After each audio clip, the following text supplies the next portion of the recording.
maybe. Long build-up. Not great. Not a great At least start. we're smart enough to know that it doesn't say record yet, so we probably shouldn't go diving into it. We don't have to dive in yet. I think okay. Whew. That was close. a close call. I was getting a little nervous on if That one had me puckered up for a second, boys. Yeah. But we're here. Nothing's going to stop us from firing off our takes. Just Bracken Crocker, Jack Bauer today. Kirk DeWint is not able to join us. That leaves more space for us to talk about our opinions on what happened. We're going to talk about OCR World Championships today. Jack, what's up? Oh, it was Kirk didn't join because he was throwing a little hissy fit about not being included in the live coverage, right? That's the main reason. That's the whole deal. Speaking of, I was just on YouTube comparing the live stream that Bracken and I were on versus the one Jack and VJ were on. Who has more views, Jack? Probably you guys. Definitely us guys. Only by like 300 though. It's really close for that 15K. Really? Yeah. I think it's funny. Because you don't want to bite the hands that feed because we get fed by both hands. Yeah. Like we're independent contractors, right?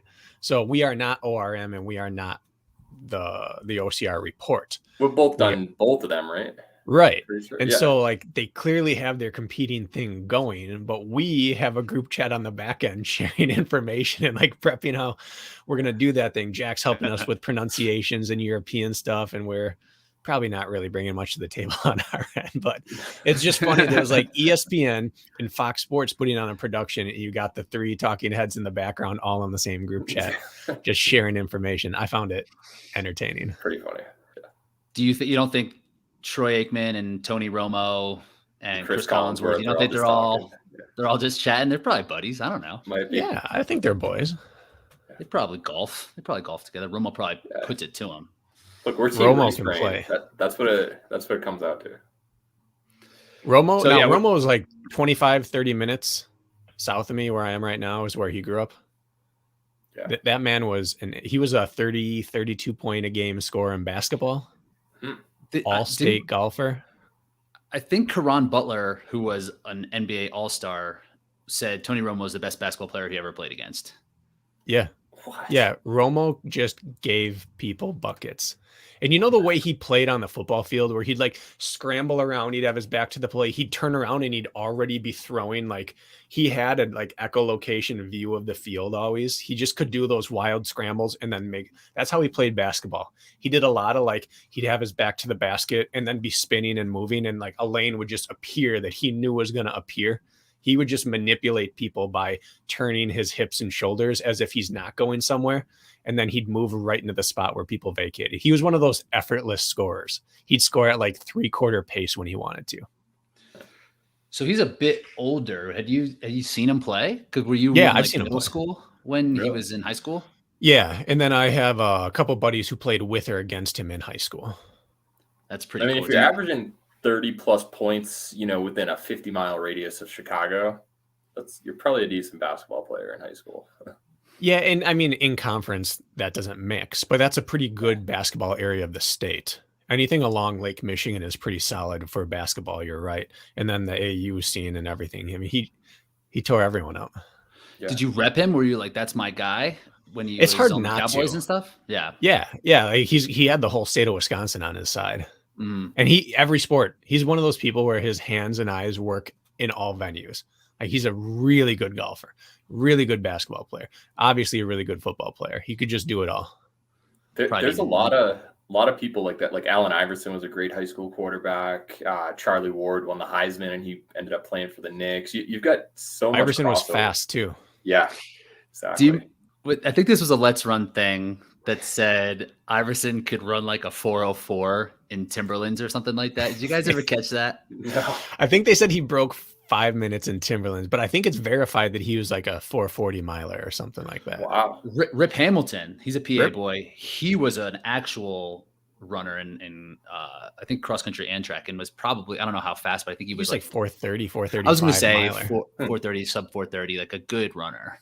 I know that they've done the beep test, and that doesn't translate to 5K necessarily, but I thought Steve Nash was in the 17s for that. And we just watched Chris Woolley go 16.3.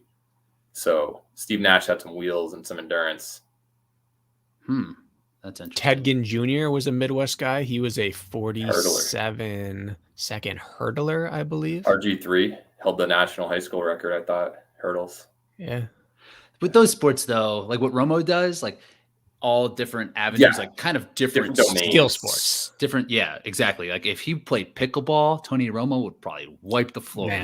He basically is the Chris Rogowski, dominating Hyrox, dominating OCR, dominating the trail ultra scene, everything. Right. Except he never won anything. That's the difference. Chris is a world champ. He was always like a top 3 to 5 quarterback, but he never had a year where you're just like, he's the best one out there. As an Eagles fan, that was always comforting to me to see, like, what was that one play where he fumbled a snap on a field goal or something like that? Yeah. Go in the playoffs. Right. It was just like, this is great to have this guy in our team. All right. So let's talk about some OCR World Championships. Jack was on site and doing commentary, doing both. Very versatile Renaissance man when it comes to the OCR space. Bracken and I, we were dialed in watching the 3K, 15K. Didn't catch much of the team stuff. So what we're going to do, we're going to go through, we're going to have some headlines that we think are appropriate to talk about for the post the weekend. So we're going to spin this wheel of names just to fire off some of our takes, and then we'll just get going from there. Jack, you back home? Was it a quick an excuse to use the wheel? I know. I wasn't going to do it. I'll use the wheel, and you can use it 10 times an episode. I'm totally fine with that. Everyone likes the wheel names. Did you guys watch the video? What? Before we go further, can we just pay for like a ad-free wheel that we can actually just insert? It's the most low-budget looking thing. We don't want a Discord ad right there. But isn't that kind of what makes it great? Dare you? How dare you? Did you guys go on. Did you guys watch the video that I posted for the Patreon giveaway? The t-shirt? Yeah. Where it had 77 slivers and it was just that was absurd. Tons of names in there. You can save the wheel of names, like the different things. So we did that. We'll look into it. What happens when you go full screen? On the wheel? Is that a thing that? Yeah, it says full screen. It does say full screen. Let's see. How's that, Brad? Man. I mean, fieldnames.com. That is better. It takes it from a D+ to like a solid C. I mean, we're using the basic colors on the color spectrum right here, and are we? I don't even know Calibri for the font. This isn't exactly high tech. We're spinning it's an improvement.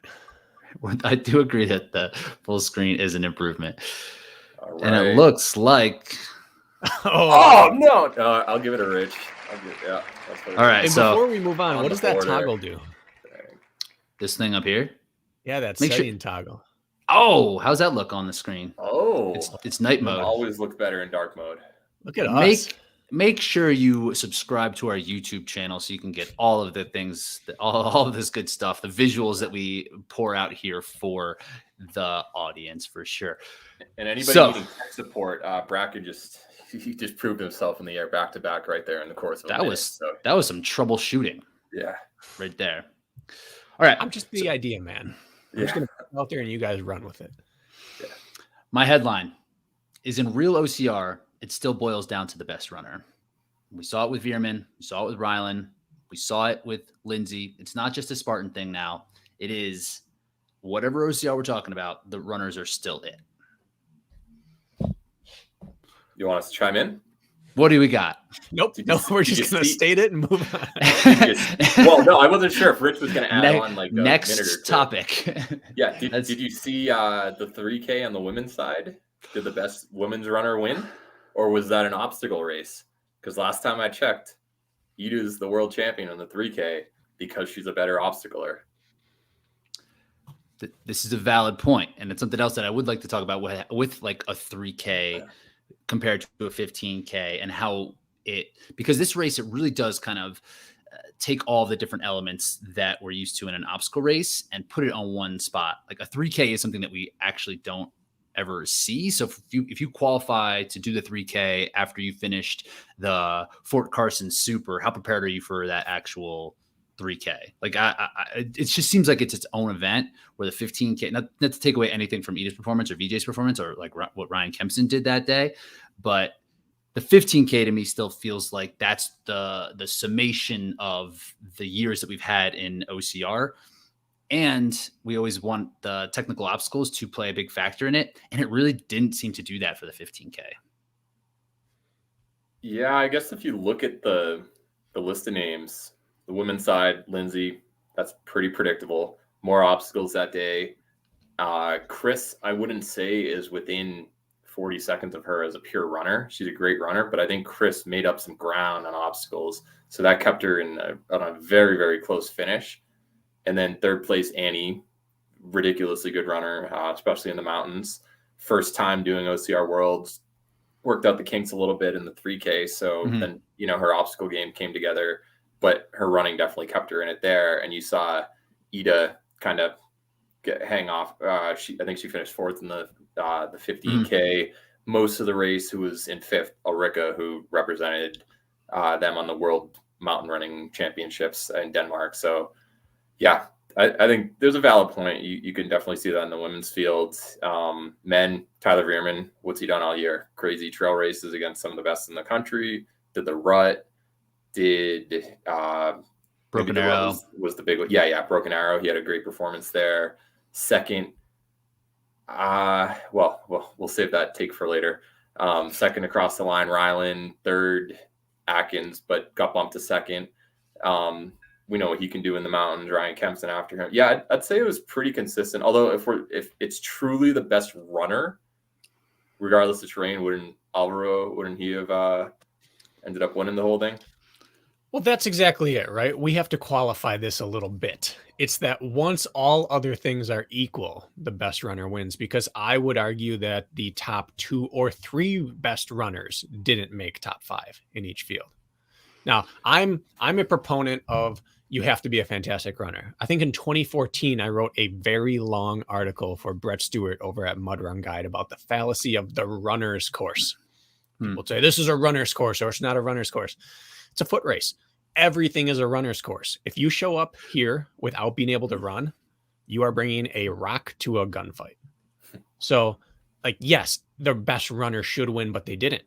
Jordan McDougall is one of the most accomplished runners on the men's side. Sean Roberts, one of the most accomplished runners. Neither of them made a podium. Alvaro Vasquez, very good runner right now, did not make a podium. Ulrike did not make the podium. We saw what VJ did in a 5K earlier this year. He didn't break 16 and he just won the world championship. So yes, running, it was great to see that running still matters, but I will save the second half of my take for one of my headlines later. But right now I will say that no, the best runner did not win. If it was a race up and down that course with no obstacles, I do not think that's the podium. Really? You think someone who beats Tyler in that race? Do you think Atkins can beat him in a full-on in the current conditions in a 15K like that? Tyler ran away from it from the start. No one even tried to go with him. I don't think that Ryan's the best runner in that field. Mountain runner? Are we? I think it's right now mountain running longer. Yes. 3-hour race, it's different. Although Tyler at this point with his 24-hour background, right?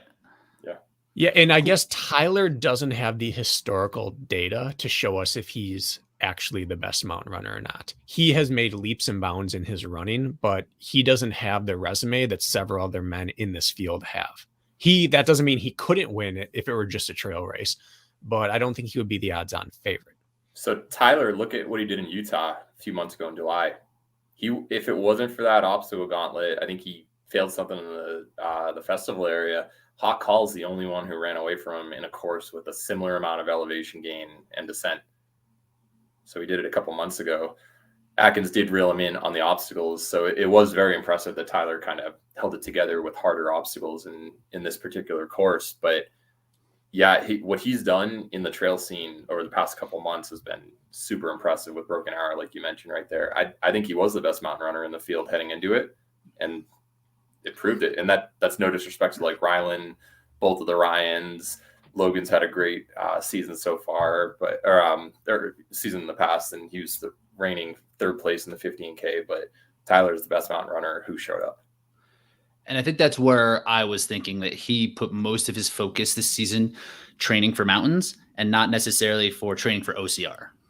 Right. Like, and Tyler already has the ability to get through obstacles based on his background, but we don't catch him at Fit Fokker, right? You don't catch him at a ninja gym. He's in the mountains. The week before the race, but yeah, that's one.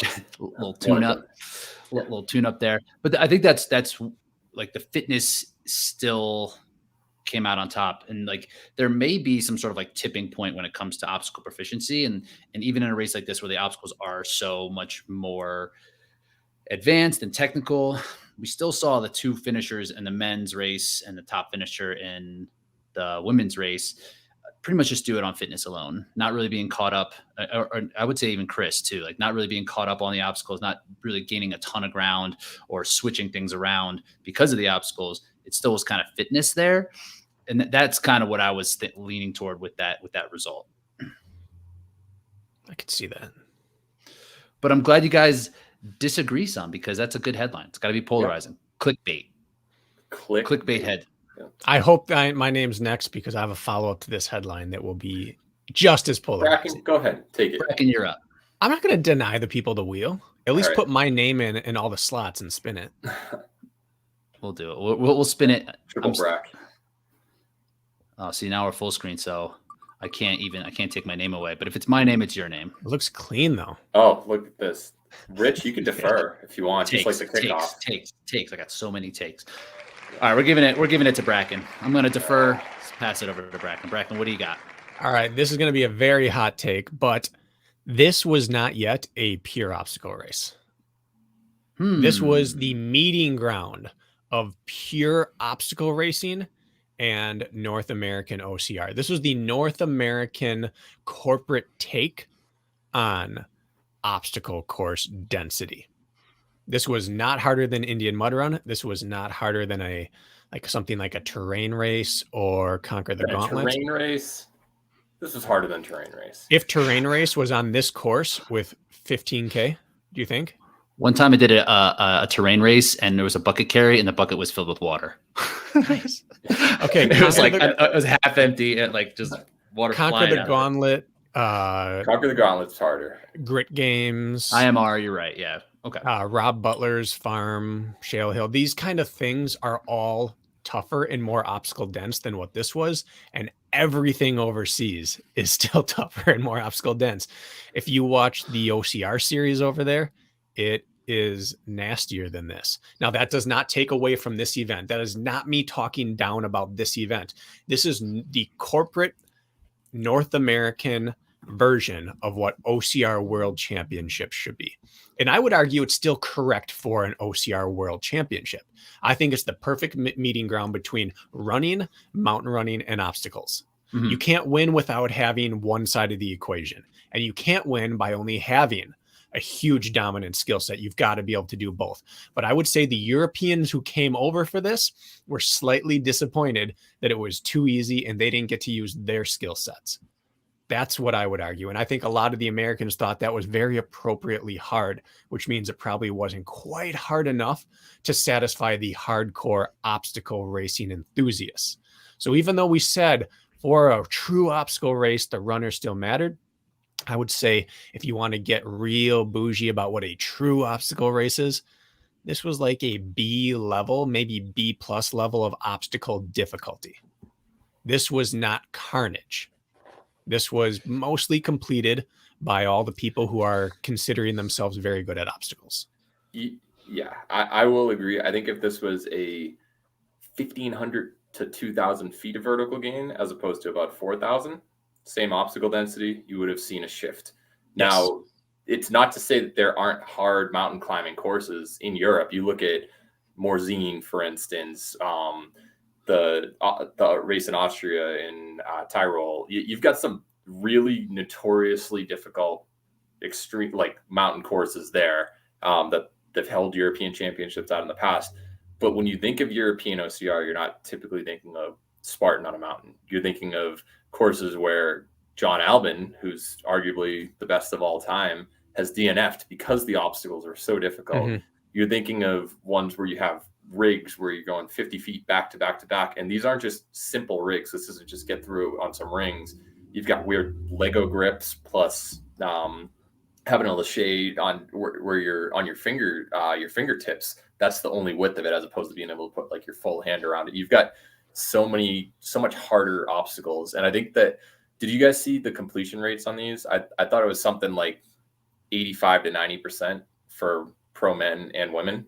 Mm-hmm. I feel like that's, and obviously it trickles down. A lot of people who race this for age group, some journeymen. But if you're looking, it's really difficult from the race director's point of view, where you don't want to make it too hard, where you just end up with all these DNFs. But I think that maybe they could have a pro lane for a couple of things. Just take out a couple grips. Say that you have 7 rings for the age group heat, have only 5 for the pro heat, so in a certain lane, and if anybody in age group wants to try to complete it, go for it. They can do that, but just up the difficulty so that it's an A- or an A level, as opposed to a B level, like you were saying right there in terms of difficulty. So that was one thing that I did notice. It seemed like the results weren't affected so much from the European athletes in pro as it was in age group. If you compare last year's age group to this year's age group, you saw a lot more European athletes bumping the age They group. kind of dominated. They kind of did. And maybe that's where it separates, right? Maybe this course was hard. And from the athletes who I talked to, it sounded like it was pretty brutal, pretty hard on the obstacle end of things. And maybe because of the course was so hard and it kind of took out their energy. But there was and I don't have any stats on this either with the completion rate, but I'd be interested to see how that affected the age group competitors that are North American based versus European based. I would imagine that there was a much higher failure rate amongst those. And it probably goes to what you're saying, Bracken, that there's so much. The Europeans are way more used to these hard obstacles that and the age groupers aren't quite there. So on the pro level, it didn't really make much of a difference at all. But the age group, it did seem to shake things up quite a bit. Yeah. And I again, I don't want to sound like I'm disparaging what this race was. I think it was perfect. I think you have European OCR obstacles are up here, and North American running in the OCR series, outside of a few people over there, is up here.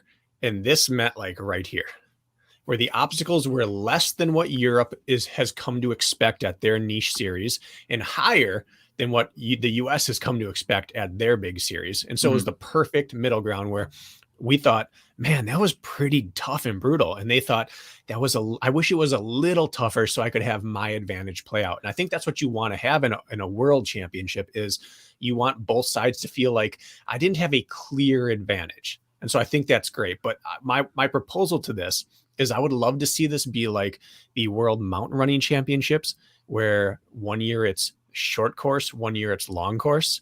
I would love to see this. One year it's North American style, and the next year it's European style. And it goes back and forth, and it gives both people a chance to use what their skill set is. You know that any race director could make this as hard as possible. They could put 50 straight nunchuck grips, and you just have to get it across that. And then they'd have like a 5% pass rate. Or they could just make it super easy with a bunch of rings. So that finding that balance point where you are a business trying to not scare people away, I think is the hard part. Although I think people would show up regardless of the difficulty, because is it an easy location to get to? It's known throughout the community as the OCR World Championship. It's probably got the most prestige, plus or minus Spartan World Championship. But yeah, I think that I like that concept right there, where maybe you ask a couple of extra European course designers, get someone from OCR series to chime in and be like, this is a little too easy. Maybe switch these few things up right here. I like that idea, but keep the 3K and the 15K. I know that you meant short and long distance, but keep those two separate elements, but the style is what would change. I agree. Yeah. North American location year 1, European year 2, and just back and forth and back and forth.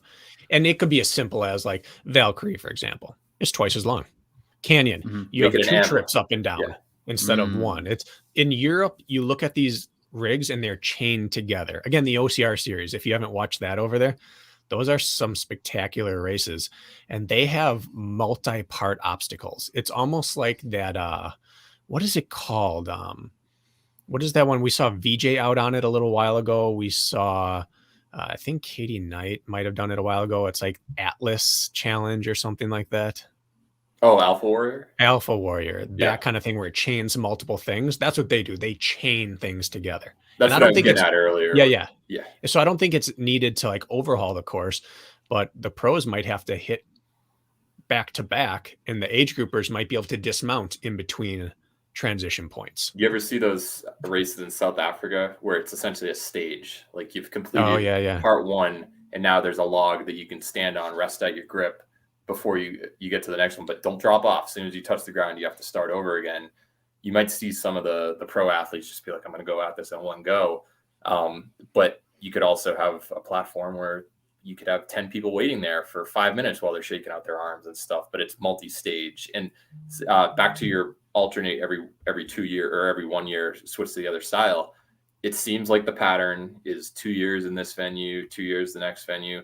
So imagine on North American soil, you start off with the North American style. Then next year you have European style in North America. Say we go to Europe next. Now it's Europe soil with North American style, then Europe for their style. You could have the best of both worlds for everybody to get a feel for it.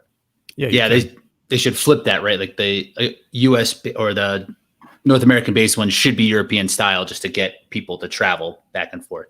But they kind of do that, I think. In England, there was 100 obstacles for the 15K. Yeah, it was brutal. Yeah. And there was 40 for the 15K here. So maybe they are kind of doing. And I remember when I did in 2017, there was obstacles like what you mentioned, Jack, where you can kind of go. Do you remember that spiraling at the end? Yep.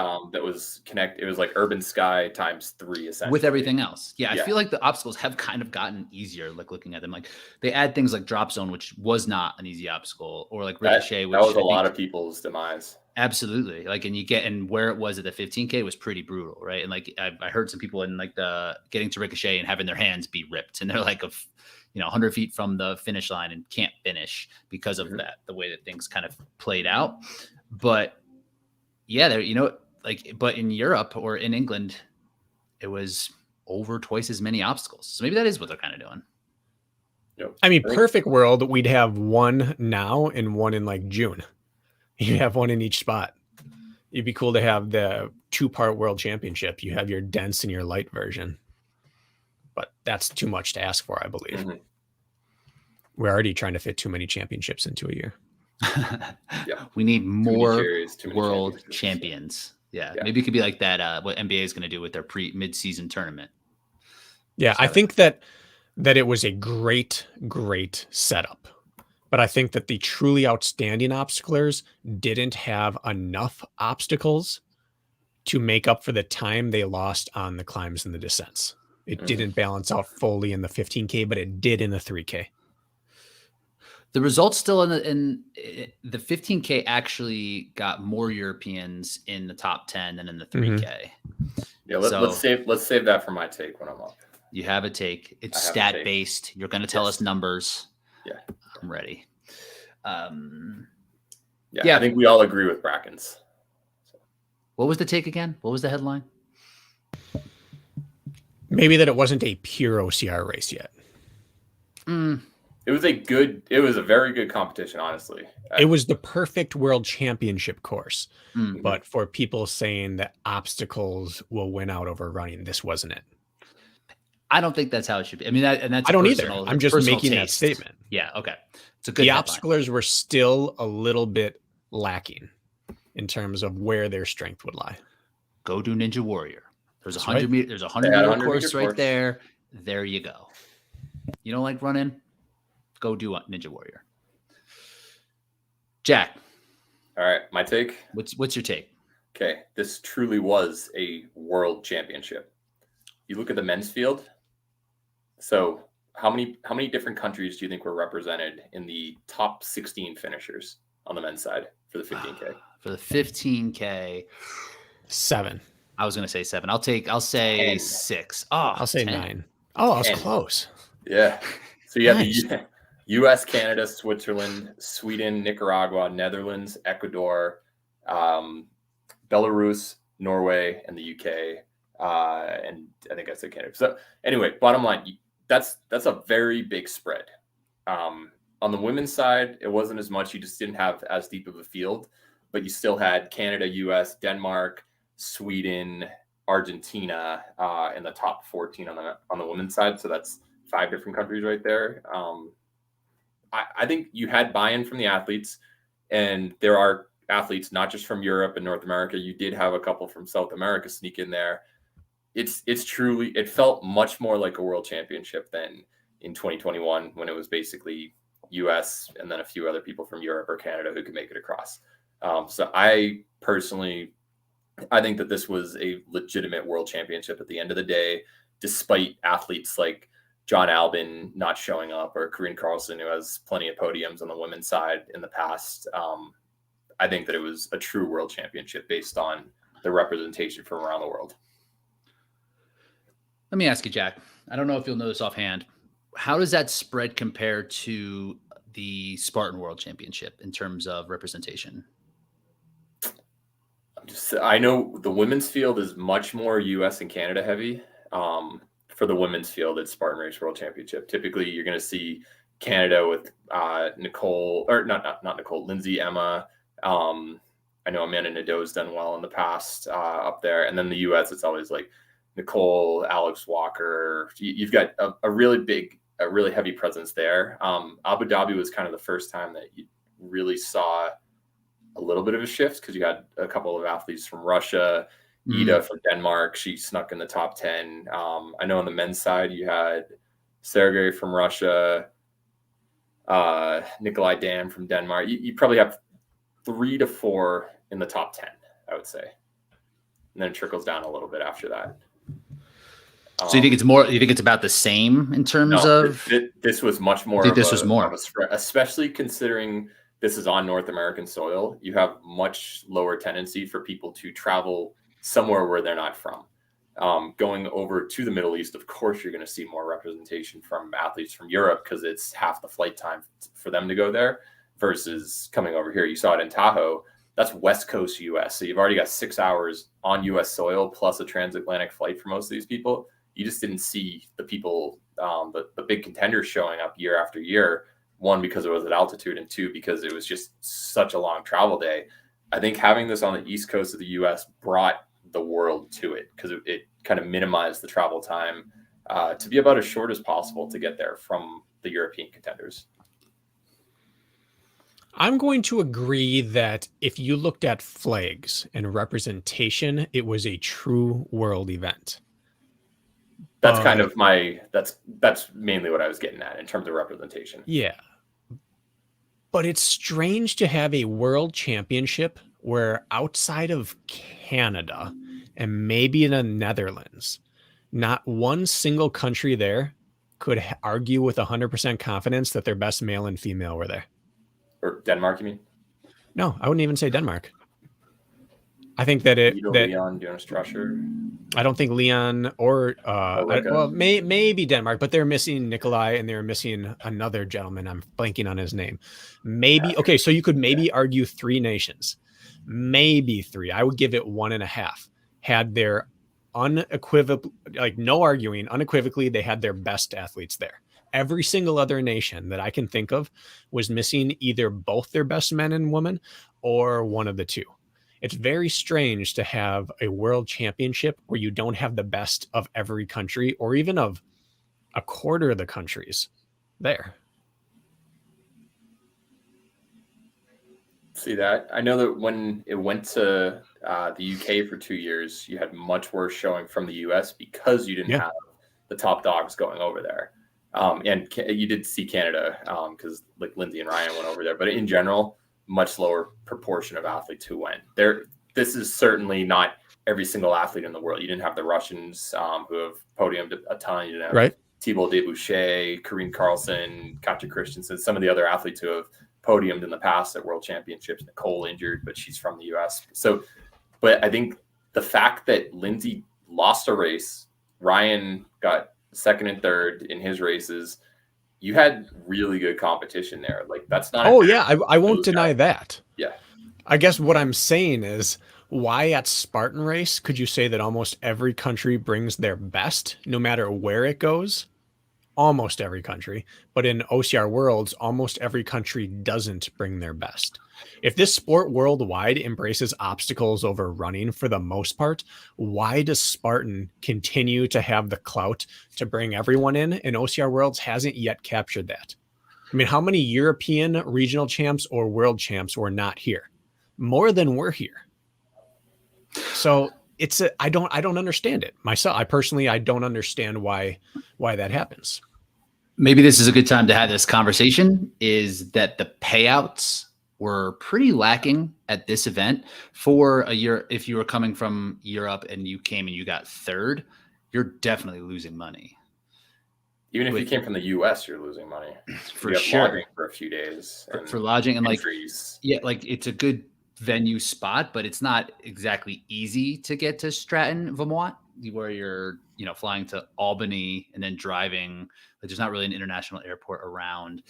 So, and the payouts, what exactly were they? Were they 3,000? I think they were 3,000, 1,500? 3,000, 1,500, 500, because it was 5,000 per gender per race.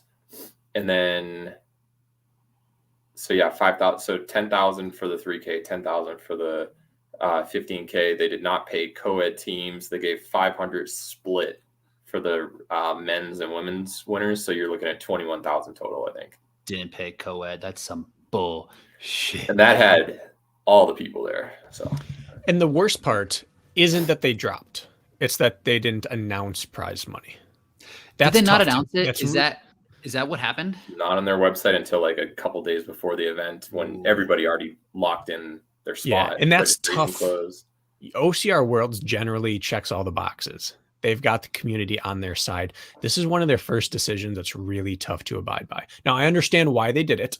I just think that with the amount of corporations involved in this sport, it's really not hard to crowdsource a couple extra $100 from several companies and just bump up the prize money. And 21,000 is fantastic if this were year one of a event when corporations could look at you and go, I don't know what kind of eyes I'm going to get on this. But for this to be in 2022, after it being around, what is this, a 7th year, Jack? 8th year. Yeah. 8 years of this, and someone didn't go to corporations and source an extra $2,000 per race. It kind of seems inexcusable. And I don't want to misquote it, but I'm pretty sure it costs a little bit more to enter the pro heat than age group or the other ones. So you've already got a gap right there. Say it's $20 extra. You get 50 people to sign up. That's $1,000. Where's that $1,000 going to? The people who entered that heat? Or I don't know. I feel like they could easily justify it that way. I guess it always blew my mind where it's like, okay, it's more expensive because I'm more competitive. What? But for reference here, and yes, OCR World Championships that can't source the funds the way that Spartan can within their community, because there's not 100 events of OCR World Championships to make that money. But DECA Fit World Championships, for example, that payouts 3,000, 2,000, 1,000 for DECA Fit, DECA Strong, and DECA Mile. Times two genders. That's $36,000 for DECA Fit's events. Year one of a championship, but year two. Year one of a championship, not an international event, very much domestic. It is World Championships. So no matter what that outcome is, I'm putting that in my profile. Like if I'm fifth place, DECA World Championships, count on it. Not first. Well, that's what I believe. I'm just saying, just using the example. Yeah. Not my confidence level. So that, I mean, it's hard. It's if I was someone looking at this, say in Albin, and be like, okay, I could win $6,000 maybe if I don't fail an obstacle, or VJ is better than me in this short course, which I'm not really focused on. Why would I show up? If you're the European contingent of, I don't know, name anybody. Richard Hynek, looking at it like, why would I do this and not spend my time focusing on Spartan, which pays out 20,000, I think, for the winner? Like, didn't Atkins Lindsay win close to 20? One place, yeah. But still, if you are that caliber, I'm saying one single athlete who wins, not even both first place and both genders combined. It's just literally the first place male or first place female will get 20,000, and this whole event gets 21,000 for a dozen or so athletes. Big difference. Yeah. And I understand it. Like, they're coming off COVID. They had to defer so many registrations. And so the reason they have to charge more and not pour it back in is because they're going through what Spartan went through. There are debts that need to be paid. They had to pay a lot of things last year that they never got to have the race to cover. So I understand it. And so this isn't criticism of the individuals. It's just the truth is, if you have 1 year to prepare prize money, it's kind of a failure if you can't crowdsource more than $21,000 from companies. I mean, that's a pittance in a decent sized company's marketing budget. It's truly a small amount of money. To think that, like, Jack, if you went out and you had 1 year to drum up money for them, would you consider it a failure if you couldn't come up with like at least 50K?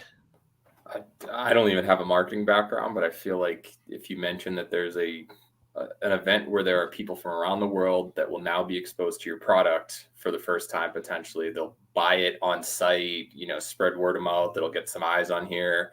Yeah. I feel like in its 8th year, you'd be able to drum something up. And granted, they probably ate some of the costs, like you mentioned. For sure they did. It's not critiquing them. It's more just raising the point that has to be mentioned.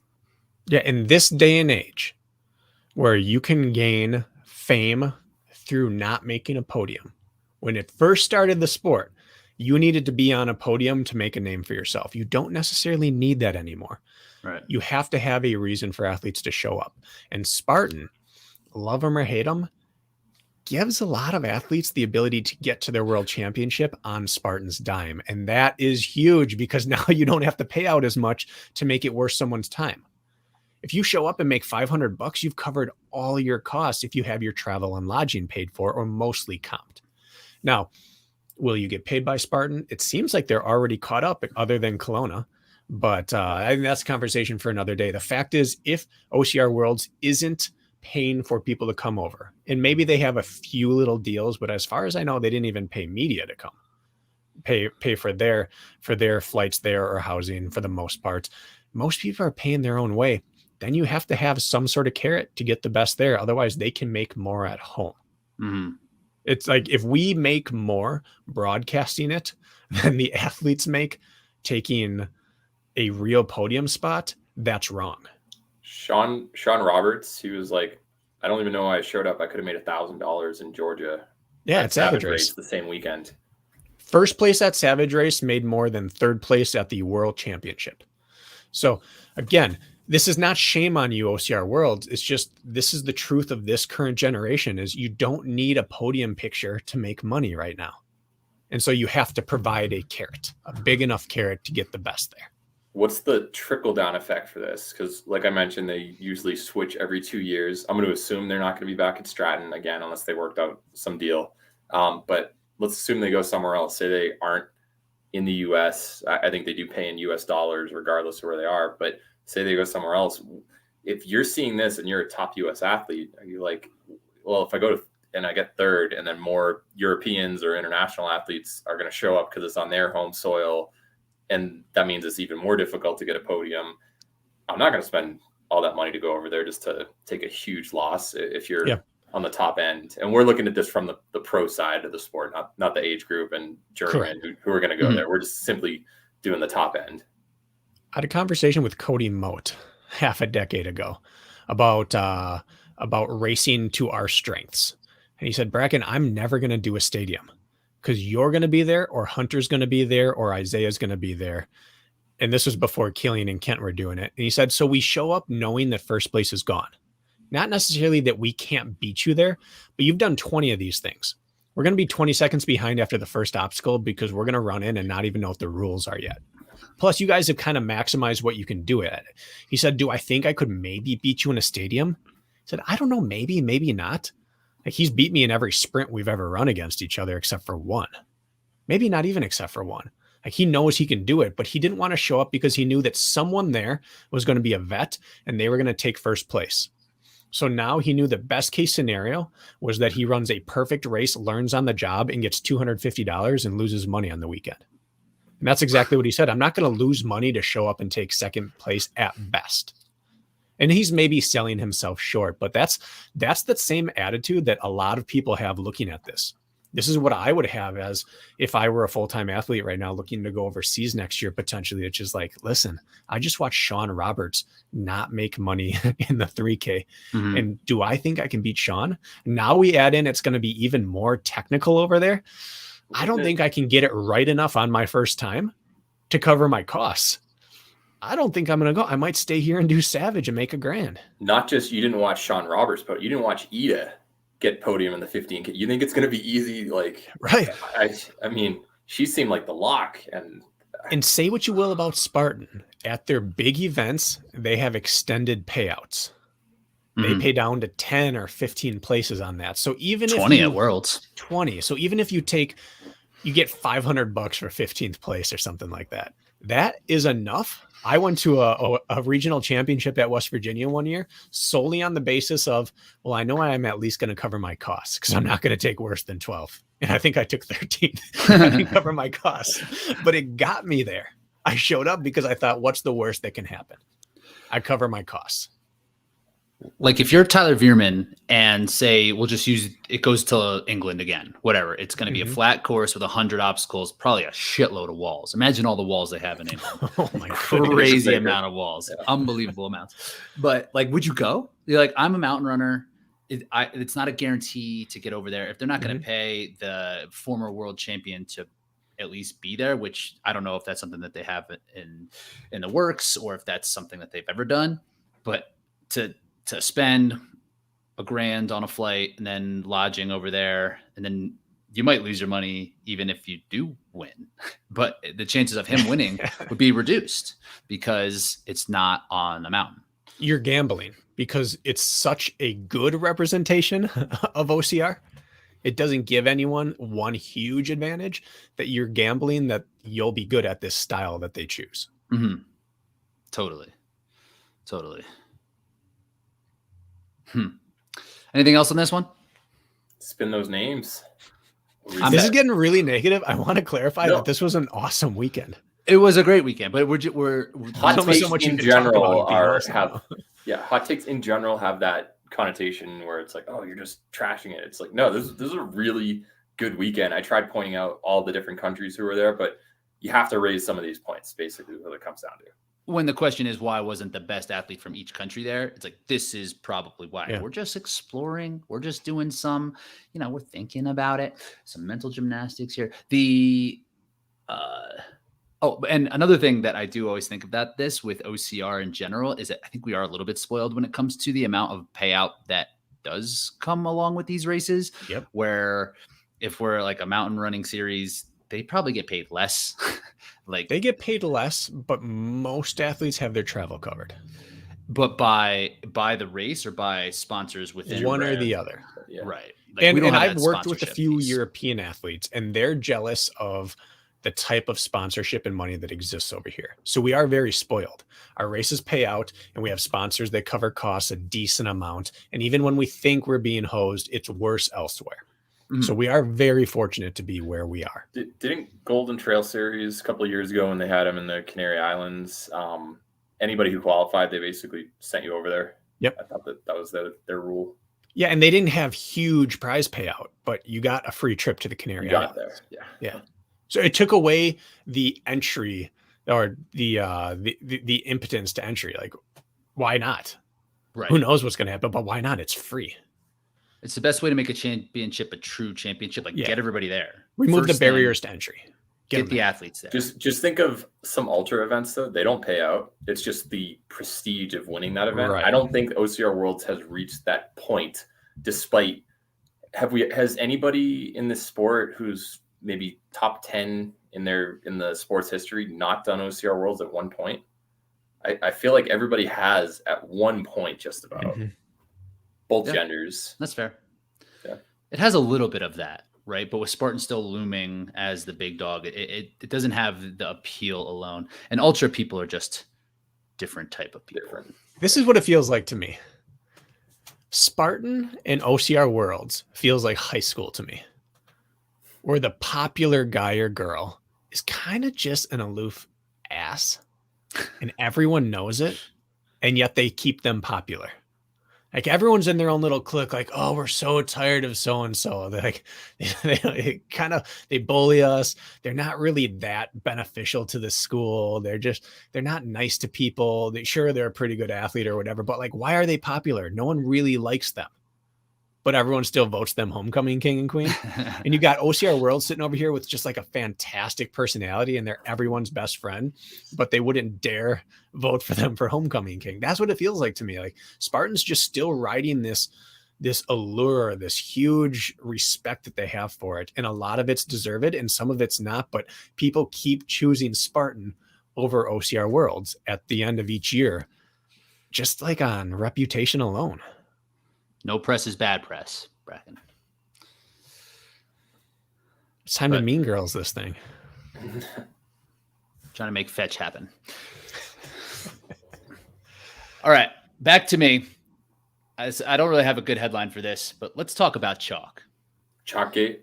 Let's talk about chalk. I had chalkgate in there. I Googled what does it mean with gate after, and it's more of like a conspiracy, not a conspiracy or a cover up. A cover up. There was no real cover up. Maybe no, it was up his hands. It was blatant. It was, yeah, whatever the opposite of gate is. What will be that, like fence?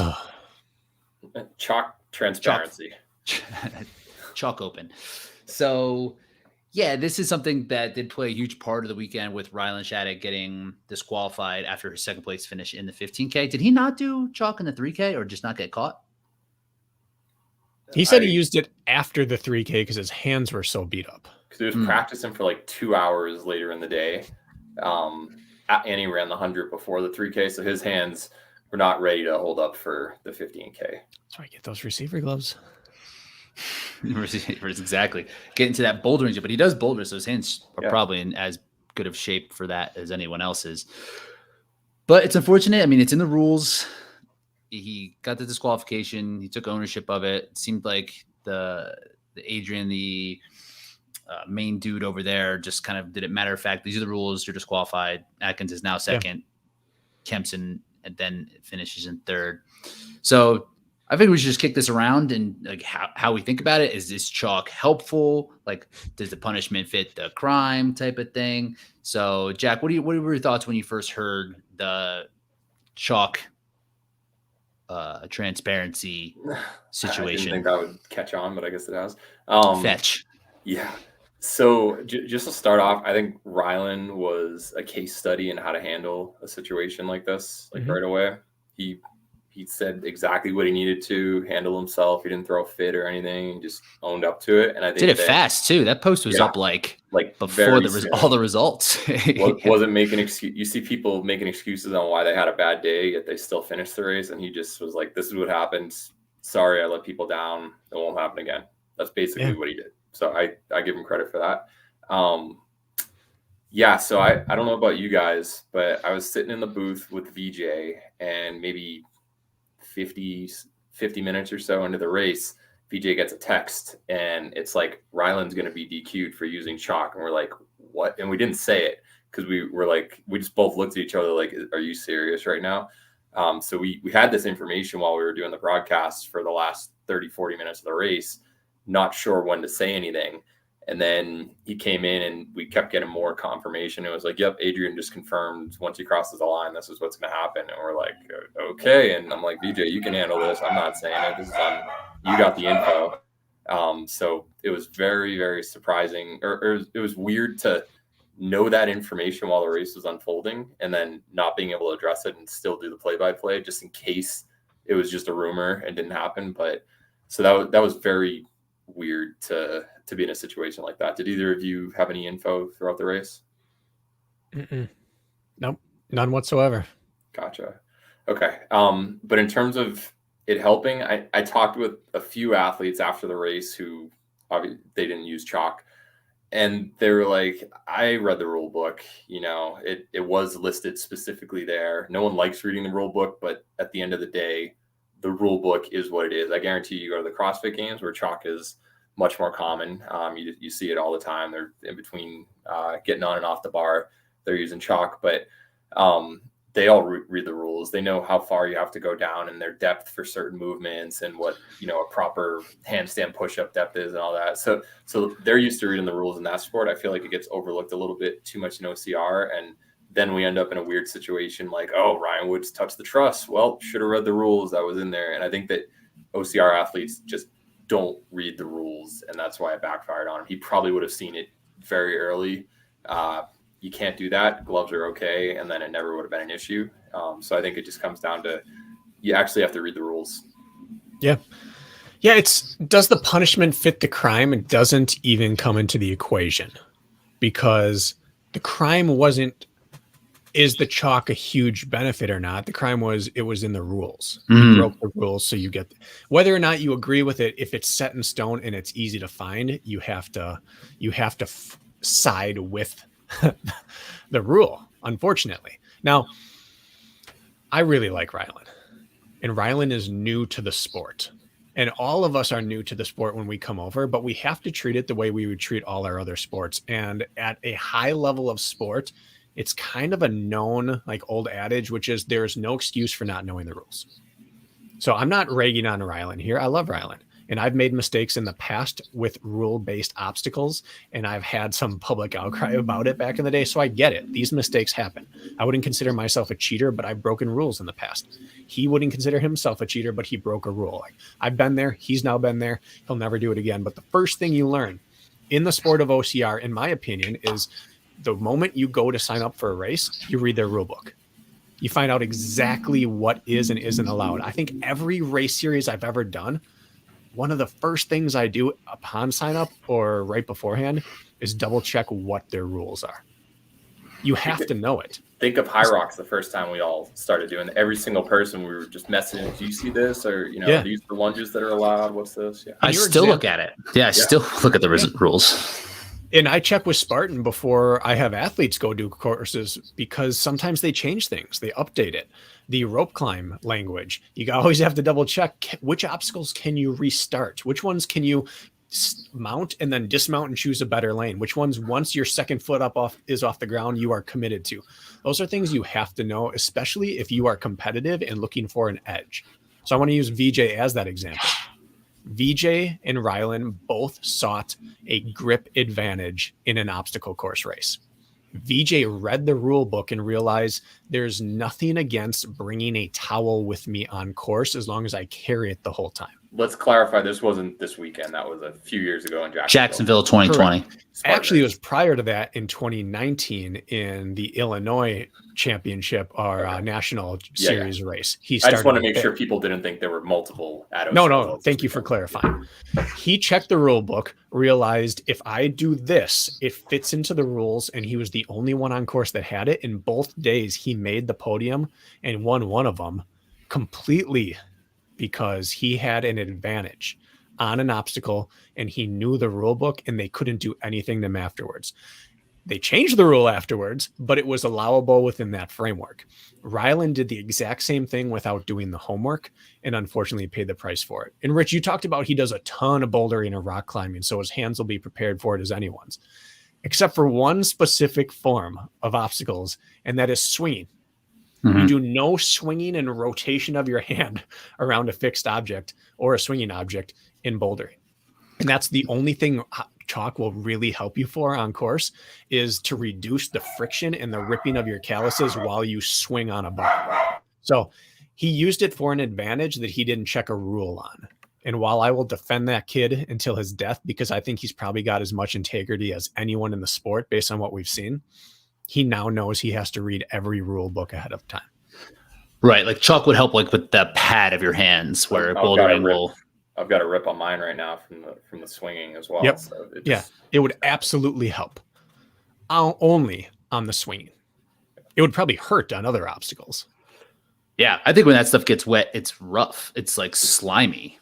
Like, I don't think it works really at all when it's even wet. If he got through a swinging obstacle with it, it might hurt him on the next obstacle because it's still on his hands and then it gets wet. Yeah, wet chalk's nasty. So I think it was a net wash for what it did for him, but that's not even the question here. The question is just, was it in the rule book? I read the rule book on Thursday night beforehand to make sure on the commentary. I hate getting to the part where, like, can you do that or not? So I just reread it. It was a really short rule book, and it was really, really clear. Yep. It's not even like a PDF. Sometimes it's like annoying Yeah. long PDF. This is just like a link. FAQ. It's just like, here's your question. Here's your I answer. think it was the very last rule, or is in the last little stanza there, but they specifically say no chalk, no metal studs, no chalk. Yeah, I Gloves pulled are it up. fine. Alcohol, weapons, knives, firearms, explosive, glass bottles, not allowed. Chalk, Just in case. also not allowed. Yeah, and like when they're putting stuff like that in, it's like, okay, they're covering their bases for sure. So just kind of a bummer that it played out that way. If you had to guess, if there was one athlete heading into the weekend, I mean, he wasn't there, you'd probably be like, oh, it's going to be Ryan Woods that something happens to. I would not have seen Ryland being the one. But it would have to be a newbie. He's new. Yeah. Him or Tyler. Sure. Yeah. But even in the past, there was, I believe even Atkins one year wore studded shoes on course. There's been rules appear due to these things. When that was that iced over slip wall in Blue Mountain one year, some people got up with the ice bugs that had their studs in it. And after that, they were very clear that it wasn't allowed anymore. So the rules change year to year, and it's why you just have to stay on top of it. And it sucks for Ryland. It really does. But I guarantee no one ever gets DQ'd again for a rule at OCR Worlds because they've seen this big glaring error. And if I were OCR Worlds, if I had the budget, I would have disqualified him and still paid him some money. Yeah. Just think of other sports where you've seen infractions that just haven't happened again. Like Chris Webber calling a timeout. He didn't know that you get a technical to call a timeout when you don't have one. That doesn't happen anymore. Yeah. John Albin was actually involved in a pretty controversial thing where he didn't read the rules at European Championships, maybe 2018. That was when Thibaut Debouchet ended up beating him. And what happened, it was one of those extended rigs where you have that rest area, for lack of a term, in between obstacles. John's there a minute ahead of time. He's just shaking out his arms, making sure he's not going to fail anything. The finish line is 50 feet in front of him. And he went to swing across like a rope to get to a cargo net, but he dropped down. And what you were supposed to do was use that rope to pull something towards you. And he wasn't supposed to hit the ground. So he had to restart. And meanwhile, Thibaut Debouchet was just frantically closing in on him and then ended up beating him by like a half second over the line. But then John waited a second at the start of the race because there was a wall immediately at the beginning. And he's like, well, it's just going to be I'm going to get bunched up. So I'll just wait a second for everybody to get over. So their chip times were equivalent, even though he crossed the line second, he started slightly later. So we've had a situation like this before that with a high level athletes at a big race. Hunter kicking the bell at World Championships. Yeah, you're right. On a descending rig type thing into the bottom, where in the past you could, in some races you could or couldn't, and he wasn't totally sure. And apparently they announced at the line and he didn't hear it. No one has kicked the bell since that moment. Albert also on the Tahoe course beforehand. Oh yeah. Running that. Yep. Not the only one who ran that. No, that's also it was for drama. Yeah. Also a silly rule. Yeah. Ryland unfortunately was a sacrificial lamb here. Yeah, and the rules are available. The rules are available in all these things. I really want to see. I've got it pulled up. There's a bullet under the gear, apparel, and personal nutrition page on the athlete guide on OCR World's website. That, like you said, there aren't too many things on the website. You click expand it, and there's a sentence that says hand or feet grip aids such as pine tar, liquid chalk, metal studded shoes, metal spiked footwear, or the equivalent are strictly prohibited. That's it. Pretty simple. Not too confusing. It's not like see paragraph C section 7 for it's right there. Just don't bring anything. Yeah, and I don't know if I would have read that either. You could argue it doesn't say chalk; it says liquid chalk. Liquid chalk. I had powdered chalk. Yep. There's an appeals part right under there. Or equivalent. So. Yeah. The or equivalent part is where if you can't have liquid chalk, you probably can't have powdered chalk. Maybe we could have a lawyer weigh in. So. We could say. Yeah. Anything else on chalk transparency? No, I think he handled it well, and he was the second fittest person all weekend, in my opinion. Made no dollars. They are lucky that he posted on $167. They are lucky that he posted so early and kindly on social media because I never saw a press release from them. I never saw a face of the organization get on and say, here's the situation we're dealing with. We're here with Rylan. Here's how it went down. You know, it kills us to have to do this, but here's what it is. Everyone knows, because it was starting to spread like crazy. And Rylan squashed it by saying, I did it. My bad. I didn't know better. I meant no harm. I'm embarrassed. I'm sorry. He killed it. It was fantastic PR crowd control by him.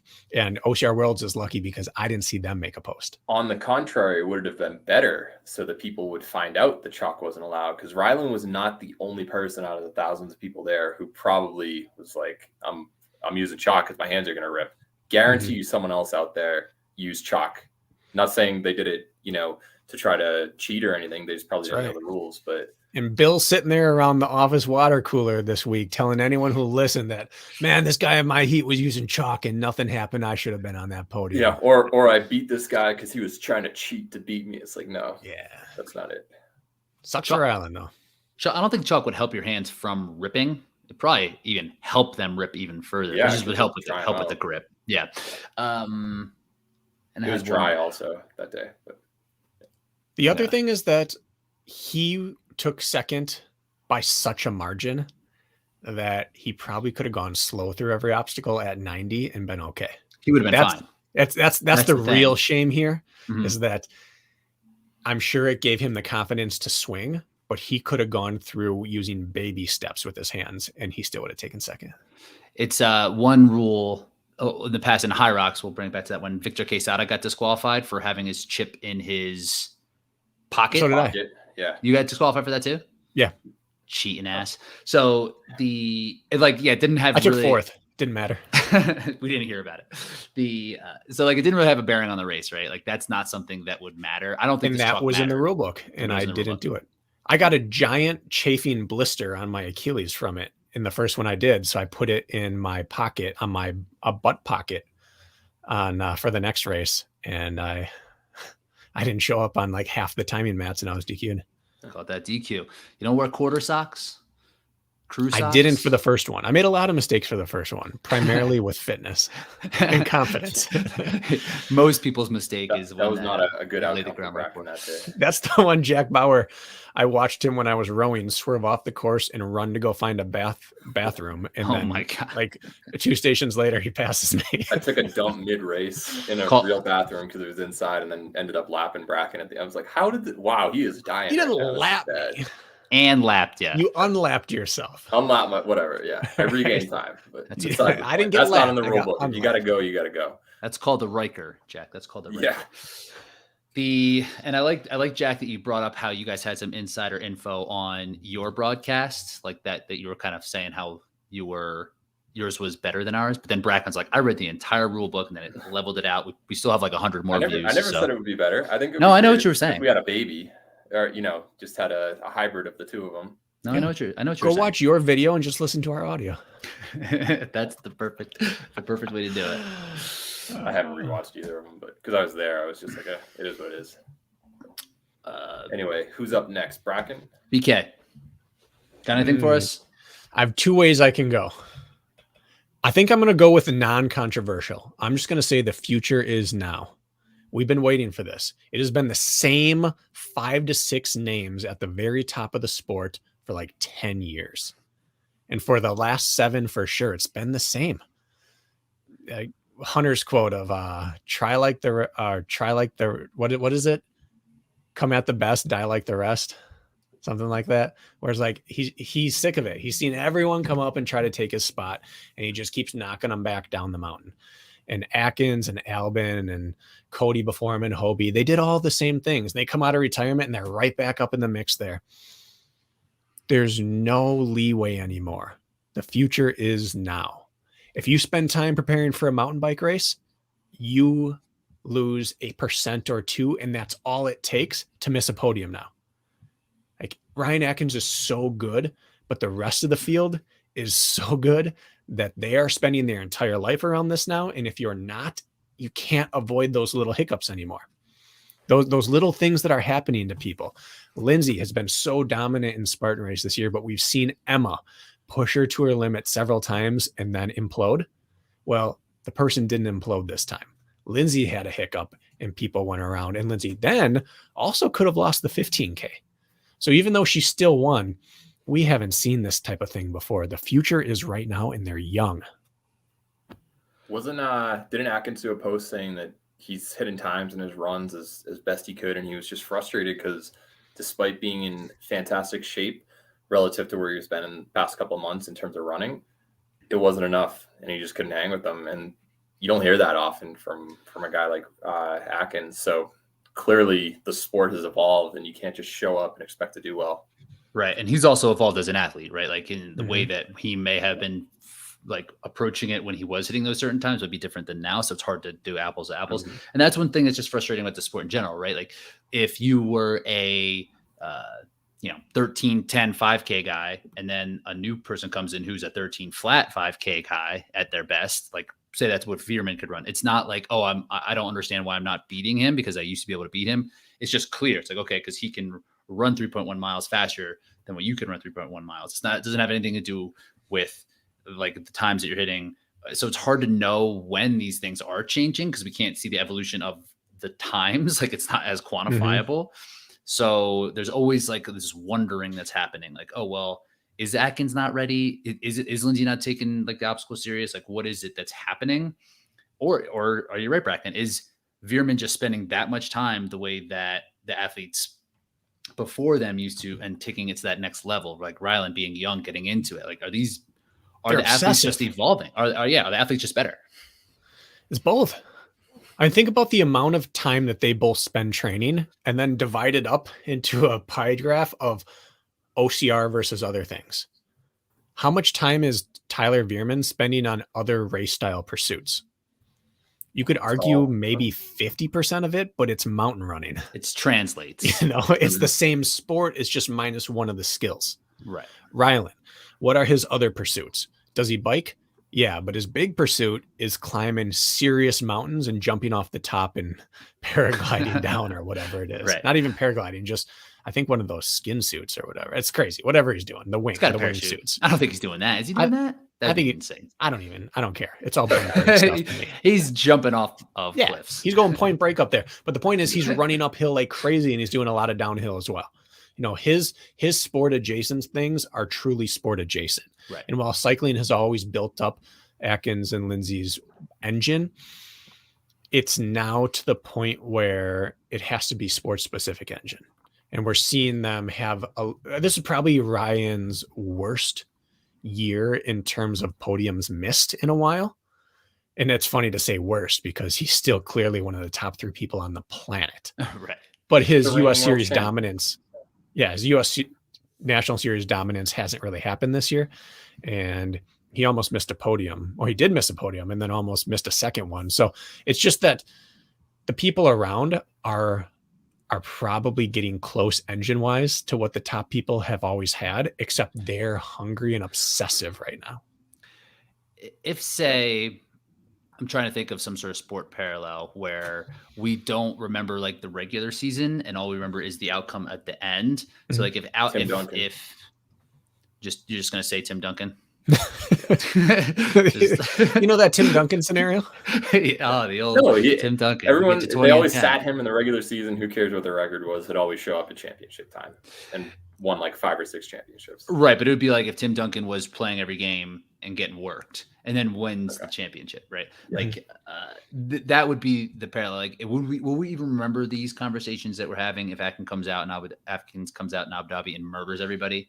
If Lindsay does the same thing, it's like, will we remember? It's like, oh, well, he didn't dominate the full season, but at the end, he still showed he was the best when it was time.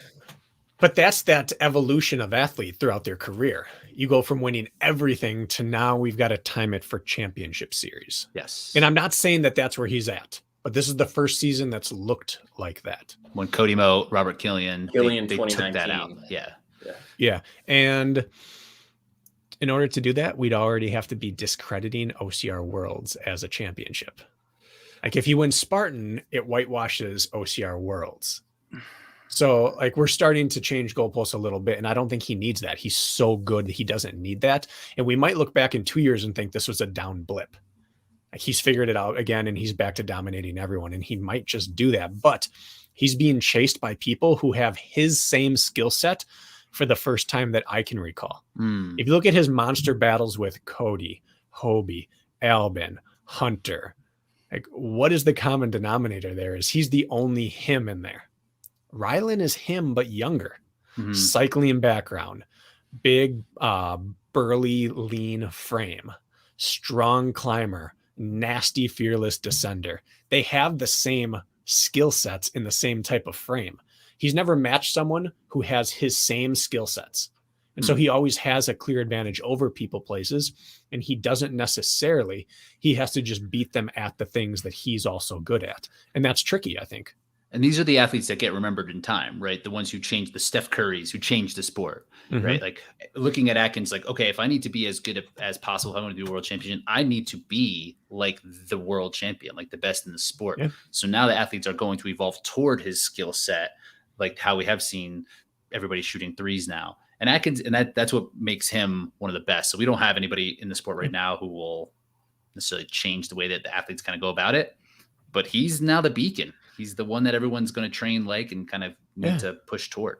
Would Tyler, Rylan, those type of people have the confidence to go out and play in the mountains 20 hours a week if it weren't for John and Ryan? Right. I wouldn't think so. Probably because not. all of us were trying to hammer intervals and run compromise running like Hobie. Doing grip work and like we were all trying to make up Hobie's speed in transitions and his ability to fly through obstacles. And then you get to a big race and realize it doesn't matter. I can't hang on for the last hour and I can't descend like this man. And so this is the generation that grew up emulating Ryan Atkins. Right. He's a game changer. Which speaks to his greatness. Yeah. Let's not forget the past 10 months, he's won a Spartan Race World Championship. He won Big Bear. He got fourth at North American Championship, double podium, second and third technically at OCR World. It's not like he's dropped off the face of the earth. He's just pushed for the first time. Yes, yeah, I'll agree with that. No, I'm no way, shape, or form saying he's washed because he's not. What is he? 34? Yeah, no 35, way. I think 35. He's got 4 more years before he has to even think about getting slower in the mountains. And then think about 39. Everyone wins a title anyway. So it's just that he's pushed. It used to be if John's not there, no one pushes Ryan at OCR Worlds. Yeah. It changed this year. And you could start to get worried if you wanted to look forward and say, if we went back to our 10-year snapshot, our 10-month snapshot, the biggest feather in the hat happened at a race where the people who beat him this weekend weren't. Like he doesn't have that victory in Abu Dhabi against these gentlemen. They weren't there. Did anyone who beat him this weekend or finish 1 to 2 spots behind him compete in Abu Dhabi? No. I mean, Logan within 2 spaces, but he wasn't. Okay, Logan. For like 7 minutes. VJ? Yeah. No. Rylan? No. Veerman? No. Kempson? No. So it is comparing a little bit of apples to orangish apples. Like there's a little bit of a difference. And so you could read into it with negativity, or you can read into it with the mindset I said last time, which is he's going to get back in his Atkins shape really, really fast. He's going to be fine. I foresee a Killian 2019 close to the season for Atkins. But like Killian was getting worked and like was getting worked on purpose. Like it seems like Atkins like, okay, now's where I'm going to put it in. Now's where I'm going to put it in. And like that post you mentioned how he's kind of frustrated. It's like, okay, this isn't working the way that it used to work. Where Killian was kind of like the season. He's like 6th through 8th sometimes. Yeah, the season I don't care. 14th. Right. Or the year Cody did. Cody did it first, where he just like didn't race and shows up in like 2 races that year. Yeah, and he's like, "Well, I care about the race that's going to pay out the most, and this is the World Championship." Which I mean, I agree with that method of training, and it's just like the kind of the system that we have within Spartan that you have to do all of the races. But yeah, I mean, maybe that's what he would do next year, right? Like, let me just have fun throughout the year and just not worry about winning every single race, and then comes to championship. And it's kind of what he's done this year, though. Maybe. How many years straight has he done the full U.S. National Series? Since 2015.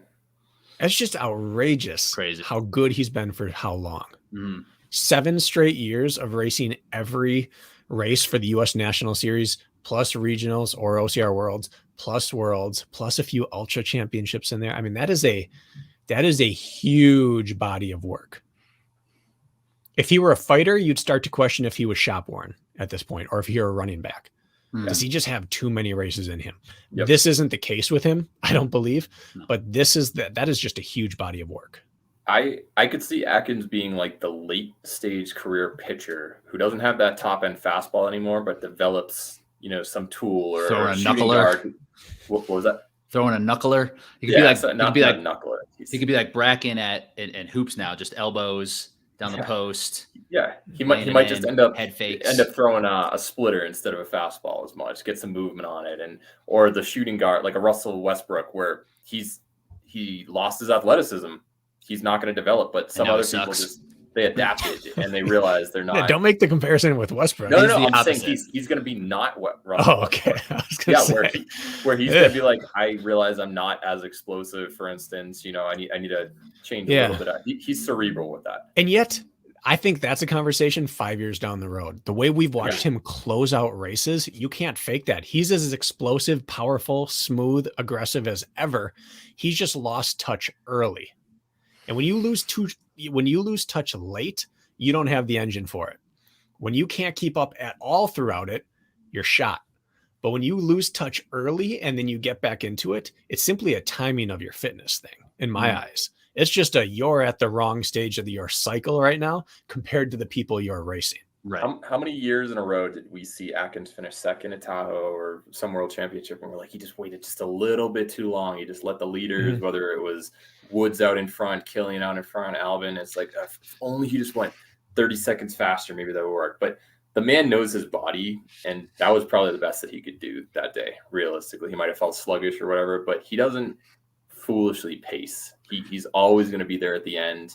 And he may have thought Rylan and Veerman have never done OCR Worlds, Veerman especially, like he only rabbited on day one. Maybe he'll make a mistake and could have let him get away a little bit at that point. And that pace was crazy hot. It was. He was up over those walls before everybody. He took it from the start. He looked back at one point like, okay. Yeah. I guess I'll just win. Where's everyone? I'll just win this. I stayed with Veerman, and he's like, I'm going to make people hurt on this climb, this opening climb. He's like, I love that. Yeah. He was very confident that he was going to be in the lead at some point. He didn't necessarily want to be, but he thought really highly of his fitness. So he was ready to make people hurt. Question for the panel. What's a more impressive victory, Veerman or Ida? Veerman, because he didn't need others to falter in order to get the victory. Nothing against Ida's, but Lindsay, if she gets through Littlefoot right there, still is an obstacle race, and Ida did deliver. But Veerman was wire to wire, in my opinion, and I think that's the harder thing to do. Veerman is way more impressive. Way more, because he impressed every step of that course. Ida's is way more satisfying.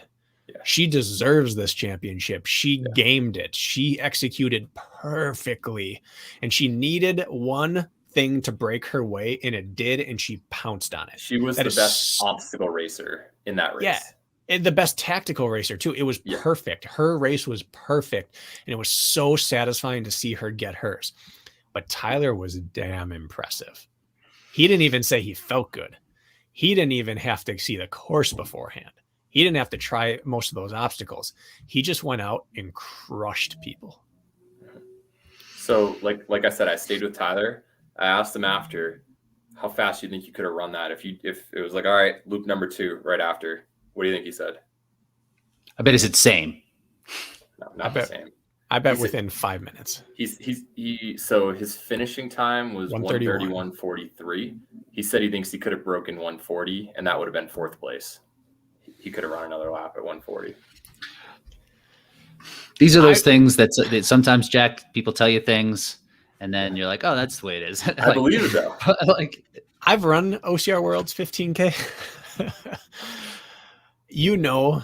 Coming down, going up the final climb, coming down the final, when you're on course, if you have another quarter mile in you, let alone a mile. If you're thinking in terms of laps, even if you could only get halfway through that lap, that's crazy. Yeah. He put, because there was a time where Rylan caught up. And then there was that last descent. It must have been last climb and descent. Where it wasn't even that big of a climb, but he put like a minute on him somehow within that one climb and descent. So he was definitely still ready to roll. Like he wasn't. Tyler's a great descender, also as great as Rylan and as great as Atkins and Kent. All those top 4 guys in that field are stupid good descenders. Tyler gets overlooked a little bit on the descent front because he's such a good climber, but he backed it up that whole weekend. They're working with the same skill set, and that's fun to watch race. Yeah. As much fun as it is to see an Ida versus a Lindsay with opposite skill sets, it's also cool to watch 3 just stallions out there charging. Mm-hmm. That's why that 3K was so fun. Yeah. It's like VJ and Kempson are kind of the same, just VJ's like taller. You know, he's smoother and Kempson's a little grittier and more explosive. Kempson's smooth though. He's like, in terms of obstacle proficiency, I mean, if they did they didn't do the 100, did they, Jack? I think Kempson left on Saturday afternoon. It would have been close if they would have done 100 against each other. Well, Kempson's like an aggressive smooth, where VJ is an effortless smooth. If that makes sense. A little bit.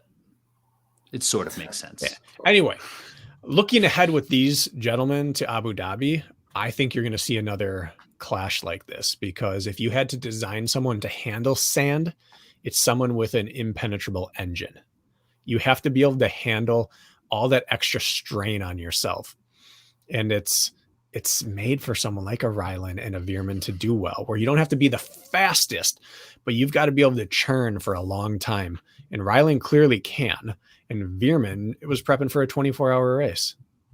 To close out the 15K like that says that he has staying power. Is that just the way to go in OCR? Like when Atkins was preparing for WTM or Spartan Ultra, he was murdering people, just running for 6-8 hours at a time. Maybe Veerman's doing that. Maybe everybody just needs to run, prepare for 24-hour races. Look on the women's side, Krista Glosky. We barely even said her name this whole weekend. Look at the she won the 100. Yeah, she won the 100. She won the 100. Whoa, really? She had like 5 podiums on the weekend if you add up all the team events. She did every race and made the podium in every race. Co-ed, women only, 100 first place, second place in the 15K, third place in the 3K. So she got it all. 1, 2, 3s. Good for couple her. Ones. Yeah. Rich, our training Tuesday that we released this morning is about this very thing. We're looking at Eliud Kipchoge's marathon and then Veerman and everyone this weekend. And the topic was, when in doubt, go longer. Just do more. That was the title. When in doubt, go longer. And I made a statement on there that's a little dramatic, but I don't think it is dramatic anymore. I said, if you're preparing for a 10 to 13 mile OCR race, you have to be ready to rip up a nasty 50K at the drop of a hat. Oh, wow. Like if you're not in trail or mountain 50K shape, you're in trouble at an OCR half marathon. That's something that took me a long time to realize in OCR. It's like, I just am not doing enough. I'm just not even out there. Because it's never so fast that you can't race down, but it's so grindy that you can't race up. Yeah. Right. And that's what, we're seeing that with Veerman, and Ryland's probably putting in a ton of volume in a bunch of different domains just because he's doing so much stuff. VJ's the exception, and the kid does not ever step outside his comfort zone. And when he does, it's a mixed bag. Like for every Mexico, there's a Utah. Yes. So he's the exception of someone that he is prepared for the test. He's not prepared for the double test above it. So in terms Jack, of you had a pensive look on we your face. We don't critique track runners who I'm not critiquing him. I'm saying he's the only one that abides by that rule. Right. I didn't take that as a critique. Okay. Yeah, it sounded a little bit like it, but like Veerman Veerman only ran the 15K. Like, shouldn't he get critiqued just as much as someone who only ran the 3K? That wasn't when I say he doesn't veer outside his lane. What I mean by that is he sticks to the thing. He's good at what he's good at. That he is prepared specifically for and that he's good at. We know you got your buddies back who commented. No. I was using Veerman as an example because we were talking about him heading into it, and he only ran one race as well. So that was mine. But I see where you're getting at, Bracken. And he's the only one who doesn't do over distance training. Yeah. Specificity, I feel, is it at that point in the sport where you kind of have to win a title? Or do you think the Chris Rogowski model is it works? I think short, yes. And keep in mind, I believe, and you know this as well as I do, because you know the stats. I just have anecdotal, but the women's sport is 3 to 5 years behind the men. They're I getting think up in there. 3 to though. 5 years, Yeah. maybe 2 to 4, the Chris Rogowski approach doesn't work anymore. You're gonna have a couple more Emmas and Chris's and Nicole's health that they'll be here before you know it. I mean, Oh, yeah. you're right. It's still a little behind, but that talent is there. This might be the first year, maybe the end of last year, where specificity was needed to win championships on the men's side. Before that, you could just be a jack of all trades mountain runner and be fine. Mhm. Now you have to be a jack of all trades mountain runner to do well at supers and beasts, and you better be nasty to do well at sprints. Yeah. Let's do a little hypothetical. Let's say whole world shows up, both genders, John Albin, Karine Carlson, Zuzana, whoever. How's this weekend turn out for all the races? Do we have new champions in any event? I don't see Albin just letting that race run away from him. Does he win both of them though? I wouldn't give him the 3K. I think he finally loses the 3K off of pure obstacle rustiness. Mm-hmm. Those two dudes were out and in front of the pack by the first wall. It was almost like you couldn't respond. Like Kenton and VJ. Yeah, like Rylan and Atkins. It was almost like they were taken back, or even like Sean were taken back by how fast they went out and didn't relent. That was not a climb you can fake also, by the way. That was like 600 feet of climbing or 500 feet in a row. That's many minutes. That's not just a quick little burst. So, and for them to hold all really good climbers off right behind them. And it was so necessary to set up their next moves. And I don't know, I haven't talked to either of them, so I don't know if this was intentional, but they got a free run into an open lane where they could launch into. They had no crowd around them. They didn't have to stutter step. They didn't have to watch out for people. They got to get on and off. They still did that. They stole a second in and they stole a second off. And because of the second in, they took a second on. So they were going like 1.5 to 3 second gain on every obstacle because they had a free run into it. Now it wasn't free in that it cost them. They had to get out so hard, but then the rich kept getting richer. The people behind had to surge, but couldn't get the free run at the obstacles that they did. And I think John would have been caught up in that wash unintentionally. I think he would have gone out with them though. He knows he's probably the best. Although, I mean, Rylan and Atkins aren't bad climbers at all, and they stayed back a little. I think he would have been surprised at them launching onto and off of every obstacle. And that second climb, he was going to have to get to work on, and then we would have seen a battle. But I think he would have been in like 4th or 5th place starting the climb. Okay. Yeah, I agree. I think he wins the 15. You're talking the 3K? Yeah, 3K. Would have been okay. Yeah, like 15 where things slow down and he has a little bit more time to think and move. If he doesn't win, he gets second. The crazy thing is that we're talking about Veerman might have had a chance to beat him. I know. That's why. In what world have we ever talked about Veerman beating? I mean, Veerman hasn't even been in the conversation at OCR Worlds before. I mean, Atkins and Sergey both beat Albin last year in Abu Dhabi. So I was like, he's been away from the sport for so long. And that's why the 3K, I don't think he would have been ready for the evolution of what these athletes can do at the front, that he would need that he'd kind of wait and try to fitness people out of it. And you can't do that in that 3K race. 15K maybe. Do you see it kind of like Hunter, where he came back, sport just developed since he walked away in 17, and he just kind of assumed that it was going to be the same old stuff, like you mentioned earlier, That except John's a better runner than he was. I'm aware. Yeah. I'm just saying Hunter's still expected to be on the podium at a national series race because that's what he's always done. And you just expect John to win every single OCR Worlds champ. And not saying that he couldn't, but this would have been by far the most difficult one for him to pull off. Yeah. Yeah. I mean, Ryan Atkins was a little stunned by the start of that 3K. Yeah. And Ryan hasn't left the sport. Right. So John, yeah, he just, I don't think there's room to have 2 or 3 bad obstacles at the beginning. But and he doesn't a have good that obstacle that's not great is bad in a 3K. Yeah. That heavy carry would have punished him, just how it did everybody in the field, just murdered people. I think that would have been the one time John Albin wouldn't have struggled on a double carry. I think that's fair. Okay, Jack, having done that, those little dilly pipes, like long toothpaste tubes. What was that a worthwhile carry? For context, I could palm them and pick them up without. You could run like Terminator 2. Got an interesting message the other day. This person said, well, this makes sense. I made the business connection between Adrian and the owner of that company. So it sounds like it's just he didn't want to renew with RecBig or whatever they're asking, and his buddy has a company where they're doing this thing, and he's like, yeah, come on and do it. It wasn't like, we sourced out the best possible challenge for your heavy carry. Oh, no. It's like, this is my buddy's company, so come on over and I'll give you. They gave each other deals on both ends, I assume. Should have carried like 4 of them, like a tube of straws. Like a whole... They had in the UK, they had this like the missile bomb looking thing. Do you remember that? They had that a few years ago. It was cool. That was, and they carried it like mortar round in front of you. Yeah. No, I don't remember that. Yeah. But I mean, I I don't get it. Kids race, that makes a lot of sense for a kids race carry. Can't really hurt yourself on it. You can get your little hands around it and lift it up. I want it to be long. Like, what was it? Probably a meter. I want it to be like took me a 3 minute meters. It took me a minute and 15 round trip, maybe a little less in the 3K. Because you had one. It was treat it like a chain. That's right, Rich. Make it long. Make you have to wrap it around your neck or shoulders. Decide how you're going to do it. Yep. Wear it like a boa. So I also didn't see it because we didn't have a rabbit up there. I don't know if you guys did for ORM. Oh, we did. The skill zone at the top.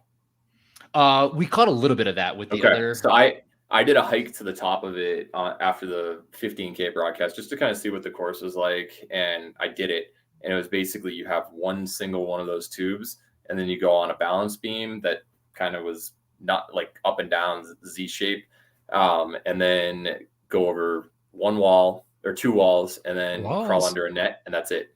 Walls, walls with the tube, It's the whole zone while walking at probably like a 110 heart rate. Took about 2 minutes, 2.5 minutes. So it wasn't a game changer at all. Here's how it could be a game changer.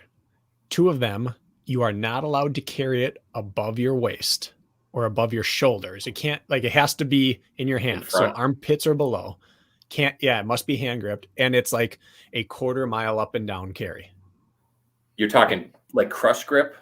Like, it's a hand. It must be held in your palms, and you have to take it multiple minutes up and down. That like run like a 1/4 mile loop holding that thing. That matters on a race day. Yeah. But that's not even a heavy carry. That's just taking my tube sock out for a walk. They only had one in the 3K, which was really surprising. Because of the conditions, right? Because it was muddy and they didn't want people. Yeah, but the 3K, you had the pro heat at the end of the day. Mm-hmm. You don't have those backups coming. You've got the women's heat after, but you've got 200 of those things and not 200 racers. What if you had to start at the start of that first climb with those in your hand and run it up to the first obstacle? Just do do a terrain race. You start in a pool. Would that have changed things? Holding a long sock. Most of the best runners are the best carriers, though. I'm saying on your grip. You're never going to tax them on this carry with 25 pounds. That's lower than women's weight in Spartan race. But what you could do is blow out your grip. Definitely. Yeah. Yeah. I'd be okay with that. Start a race with a heavy carry. And maybe it's the evolution of our sport, but we've seen the 3K before. People hung up on obstacles and shaking their hands out. Mm-hmm. You didn't see any of that in the pro 15K. I mean, 3K. Drop zone was about the only people figured out canyon last year, gave people difficulty. Drop zone, if you were shorter, gave people difficulty, but most people were just like, okay, I got through it. Mm-hmm. The one that definitely caused some issues was over under, when you had to twist yourself up on top of it. Mm-hmm. I know Annie struggled with that. I thought it was a pain obstacle as well when I did it. And several other people that I talked with were like, yeah, it took me like 15 seconds to spin up on the top of it. I was a little surprised because you couldn't touch this gray bar. That would have been the easier way to flip on top. Where were the hanging walls? Yeah. They didn't have them. Don't have those. I thought I saw them on the map. Maybe I didn't see that part of the course. If so, my last 3K I did was in Blue Mountain, and I got done and my forearms were like pump, like bowling balls for like 35 minutes. Yeah. This wasn't that kind of course. And that nasty wall that at the end, nasty wall at the end. That was a wall. That was a tough wall. What? No, I thought you were joking about walls. No, that was actually a hard wall. Yeah, they had the grip like way high up. They had this it wasn't a gimme. And they had 3 or 4 of them hanging out, and that wall was like 14, 15 feet tall. And by then, your forearms are smoked. Walls. Yeah, the team competitors, they're like stacking on each other's shoulders and stuff. Yeah. Super dangerous. Yep. Let me ask you. Okay, so Oh, Veermans. we didn't answer the women's field. If everybody shows up, do you think Lindsay still wins that? Is there anybody who could have taken her down? I think with the dominance that we've seen from Lindsay through the years, unless you have a healthy Nicole, I don't think that it would have shaken things up. And I don't think Emma showing up would have had the same performance as Veerman or Ryland, just due to the technicality of the obstacles, considering how much she struggled at Spartan ones throughout the season. Yeah. She probably would have had a heck of a lead, though, at some point, though. I think that there is a pack with Lindsay halfway through the 15, 3/4 of the way through the 15K. There was Chris and Annie. Yeah, Annie was gone by 3/4. They had a 3-person field going for a while. I think you're talking 5 or 6 through maybe the final climb. If you have Corinne there and you have Yanka and you have some people like that, I think that matters. Yeah, like Alyssa Petrova or something. Yeah, but I think she still wins. I think the podium looks different. Yeah, I agree. And and still gets on there, being that close to Lindsay, though. 3K would have been interesting. Yes. Yeah, what the 3K would have shaken out to be. But does anybody can anyone beat Ida in the world in a 3K outside of who was at the competition, outside of Lindsay? I think the 3K would have been 1-2 the same way. In any order, you run this race 100 times, Ida probably wins 20 to 30 times, and Lindsay wins the rest, I'd say. Maybe a healthy Nicole, but East Coast terrain. But yeah, I was talking who's available yesterday or this weekend. Nicole would have smashed that course. 3K, yeah. Yes. How does she? I think Nicole wins that by 30 to 60 seconds. Does she do well in East Coast terrain? That wasn't terrain as much, was it? Muddy. There was wet. some serious mud spot. Like, you basically would descend hard for 30 to 60 seconds, and then this giant mud section, and then you've got your shoes get wet. Veerman said that he sunk up to like his mid thigh or kneecap at one point, and then you just continue your way, and then you're like, oh, sweet, a free minute, and then it happens again several times throughout the mountain. Once it levels out, that's where it can pond. That makes sense. I think she would have been as fast as anyone but Ida through the obstacles. Mm-hmm. And she would have been the first one to the top of that mountain, and it wouldn't have been close. Yeah. It's like, what's best case scenario there? Lindsay catches her on the descent, and then she has to obstacle her to the finish. And outrun her in a flat festival area Yeah, of 1,000 meters. That's hard. I just don't see it. Unless that's the dream matchup we want.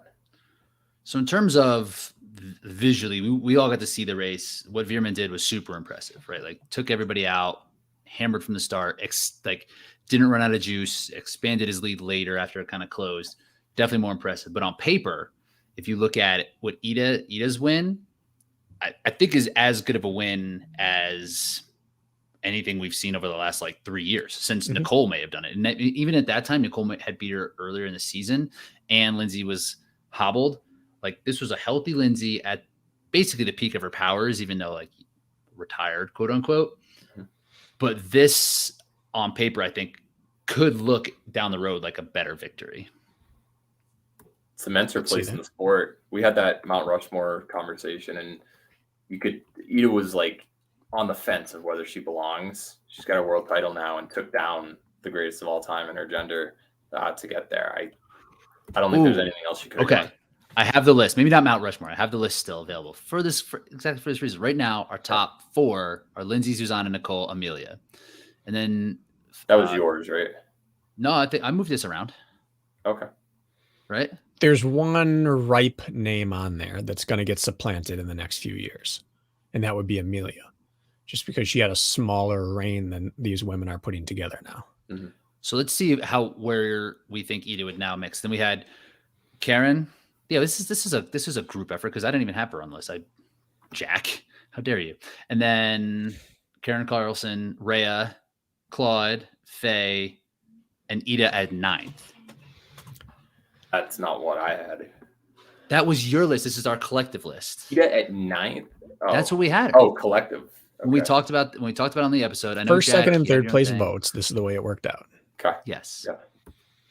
Jack. I don't think she's 4th yet. No. But I don't know who's ahead of her for 4th. You think that 1 3K would bump her into the Mount Rushmore? Well, I don't think she was. Well, I don't know. That's a group of women who are all very close together.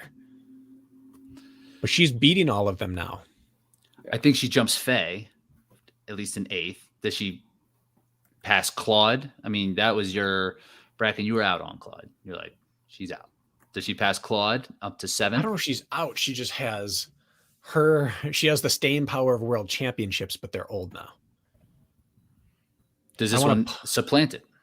I don't think this one supplants it, but if she repeats next year, I don't think there's a doubt. So here's what Ida's got. She's got 3rd in the 3K. She got 5th in 2018, 2nd in 2019, 2nd last year, and then 1st this year. That's pretty respectable. And then 2018 in the 15K, she got 2nd. 2019, she got 3rd. Last year, was she 2nd again? And then this year, she was 4th. And, you know, we have a lot of other data points for Spartan races, specifically for Claude and Amelia and a lot of the other racers. But what she's done in OCR series and like a lot of the harder Conquer the Gauntlet races that we just don't see as US fans, like she's got the same amount of results essentially as people who do Spartan. She got 7th in Abu Dhabi in a course that should not have favored her. She took down some big names there. I feel it's hard to win a world title on the women's side when Lindsay exists or Nicole exists. But to consistently be finishing 2nd place behind her, that's got to have some merit at this point. And she, like last year in the 3K, she was 0.7% behind Lindsay in 2019. She was 0.7% off the win. All these wins are like 1 to 5% off the winner. So she's right up there. It's not like she just happened to sign up and be the 2nd place finisher. She's been in the race the whole time. I don't believe you can be on Mount Rushmore without multiple world championships. So I think she's 1 away from that. So you think, yeah, right. But she'd be the only one. She'd be the outlier if she was on it now. She's definitely not on it. I wouldn't put her on their top 4, but I put her past Faye. I'd maybe put her past Claude, even though she has 2. What about her and Rhea now? Like they're just so opposite. So you know, it's hard to even say. Amelia. This is our list. Yeah. I think the issue is that Mount Rushmore doesn't have enough people on it. We can't go off our stupid mountaintop to do sports. Like why 5? I have a top 10 list I'm looking at. We have a top 11 list here. Okay, so she might not move up to 4th, but you're basically saying she's a lot closer to 5 than she is to 10 now. Is how you're feeling about her? I say she's closer to 4 than 10. Who else is she passing? I'm gonna change the historical records right now. Can't do it without voting. Where's Kirk? We need Kirk here. You revisionist. Damn it. Fucking Kirk. Let's be here. All right. Well, we'll talk about that later. But I think Ida definitely passes. I'm moving her past Faye into 8th anyway, and we'll talk about the rest. I'm saying she had the best weekend. Despite Chris. Yeah, because hers meant more.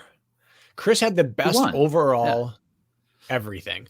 But Ida's weekend was the most important weekend, I think. I would definitely want Ida's weekend over Chris's weekend if I had to pick one. Yeah, it's just so important. Veerman had the best single performance.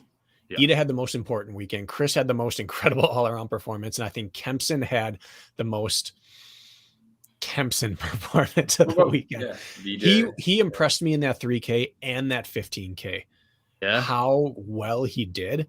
And it shouldn't shock me that he's just thrown his nose into it, but his staying power in those was very, very impressive. I was blown away. His performance flies under the radar because of Ida and Veerman. Yeah. But he might be he'd be up there with performer of the weekend for me. Let's also not forget Veerman did Killington. So did Alvaro. He did that 2 weekends ago. Veerman did. Kempson did. Or Kempson, sorry, not Veerman. Yeah. And both of them ended up doing it. Alvaro had a rougher showing because of the Alvaro placed higher in the 15K than he did at Killington. Yeah. Which is that's wild. Ridiculous. Yeah.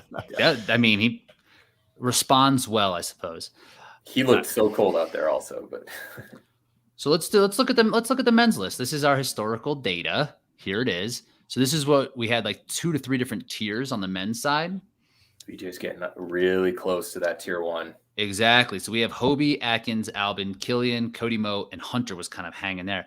Does this second world championship launch him in front of Hunter?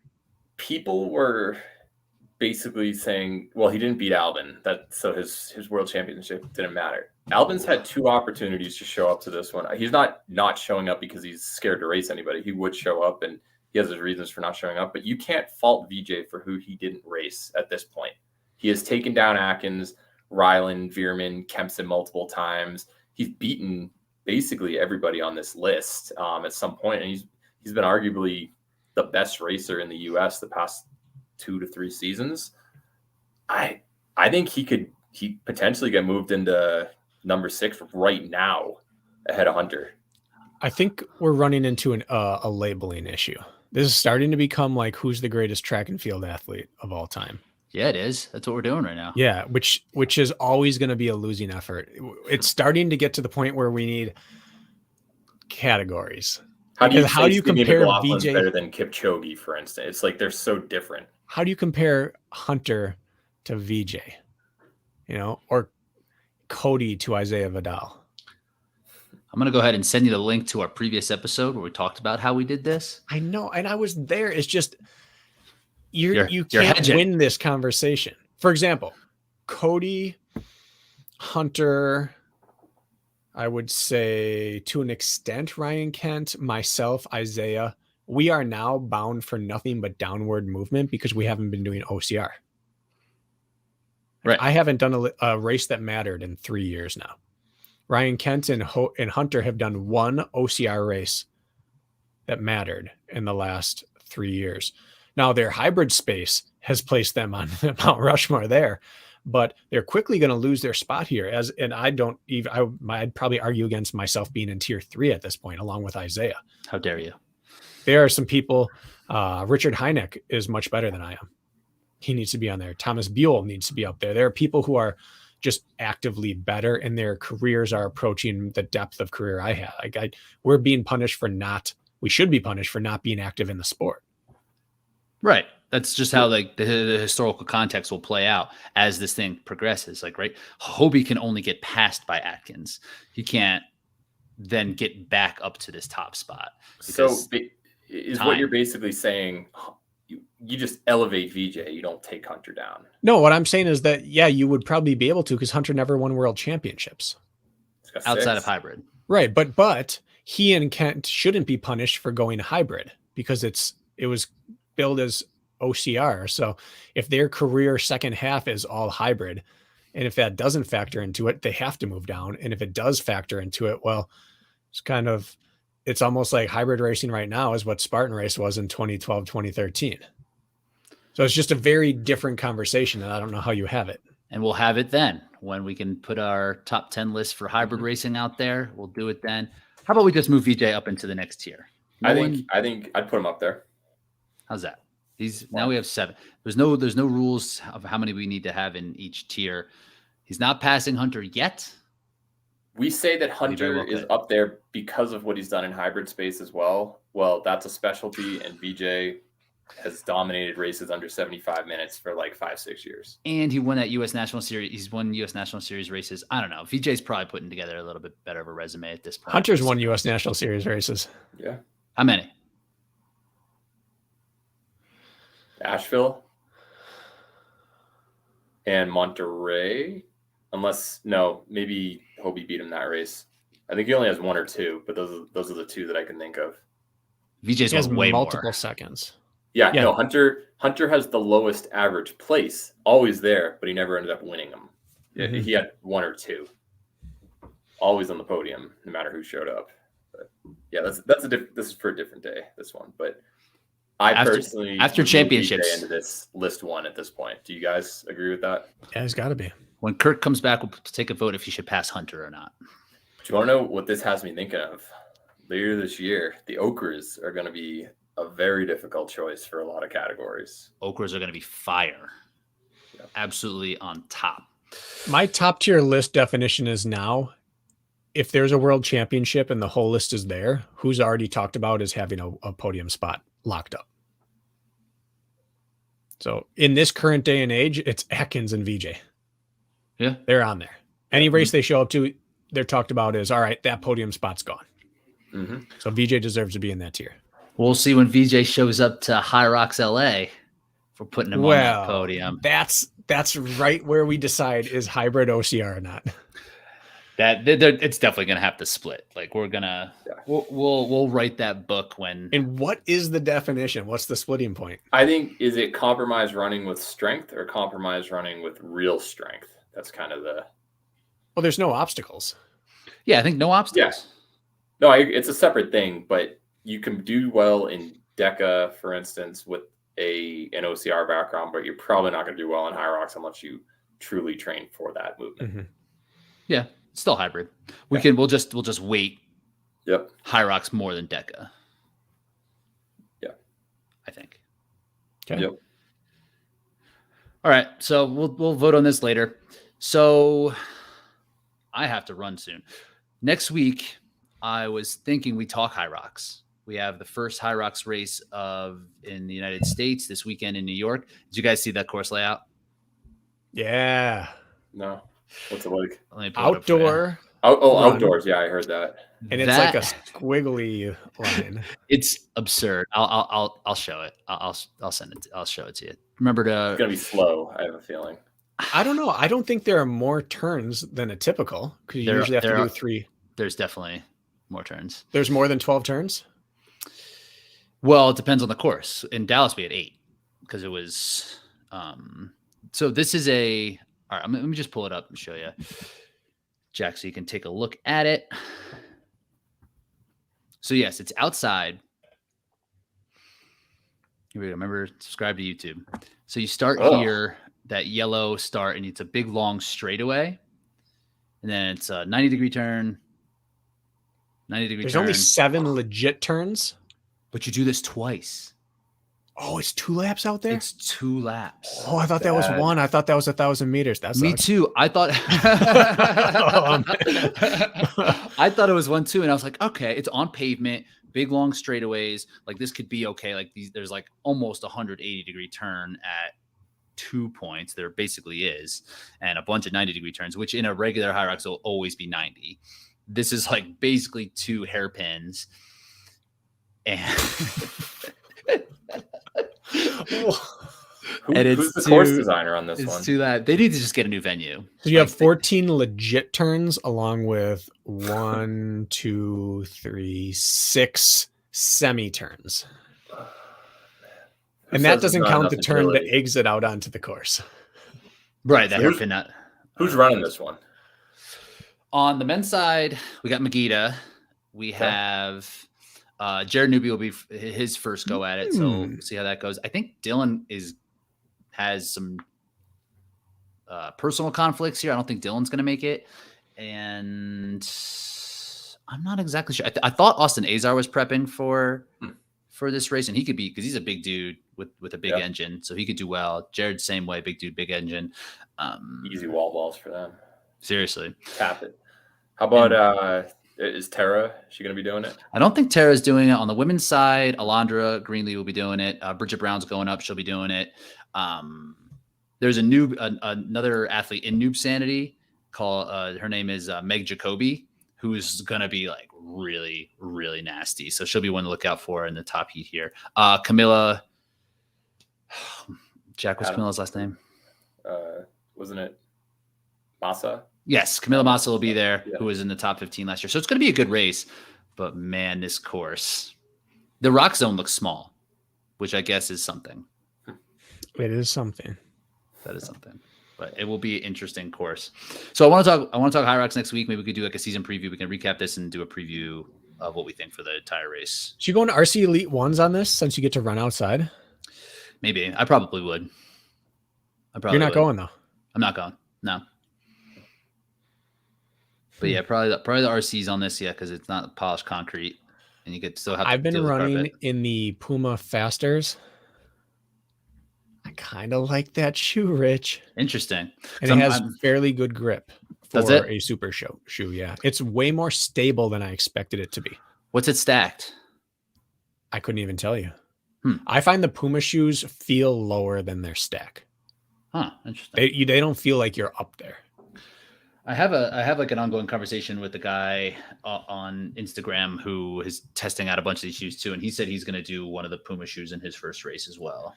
The Nitro Deviate Elite has that's what he's doing. Slickest bottom on the treadmill I've ever felt in my life. I can't even run treadmill intervals in them.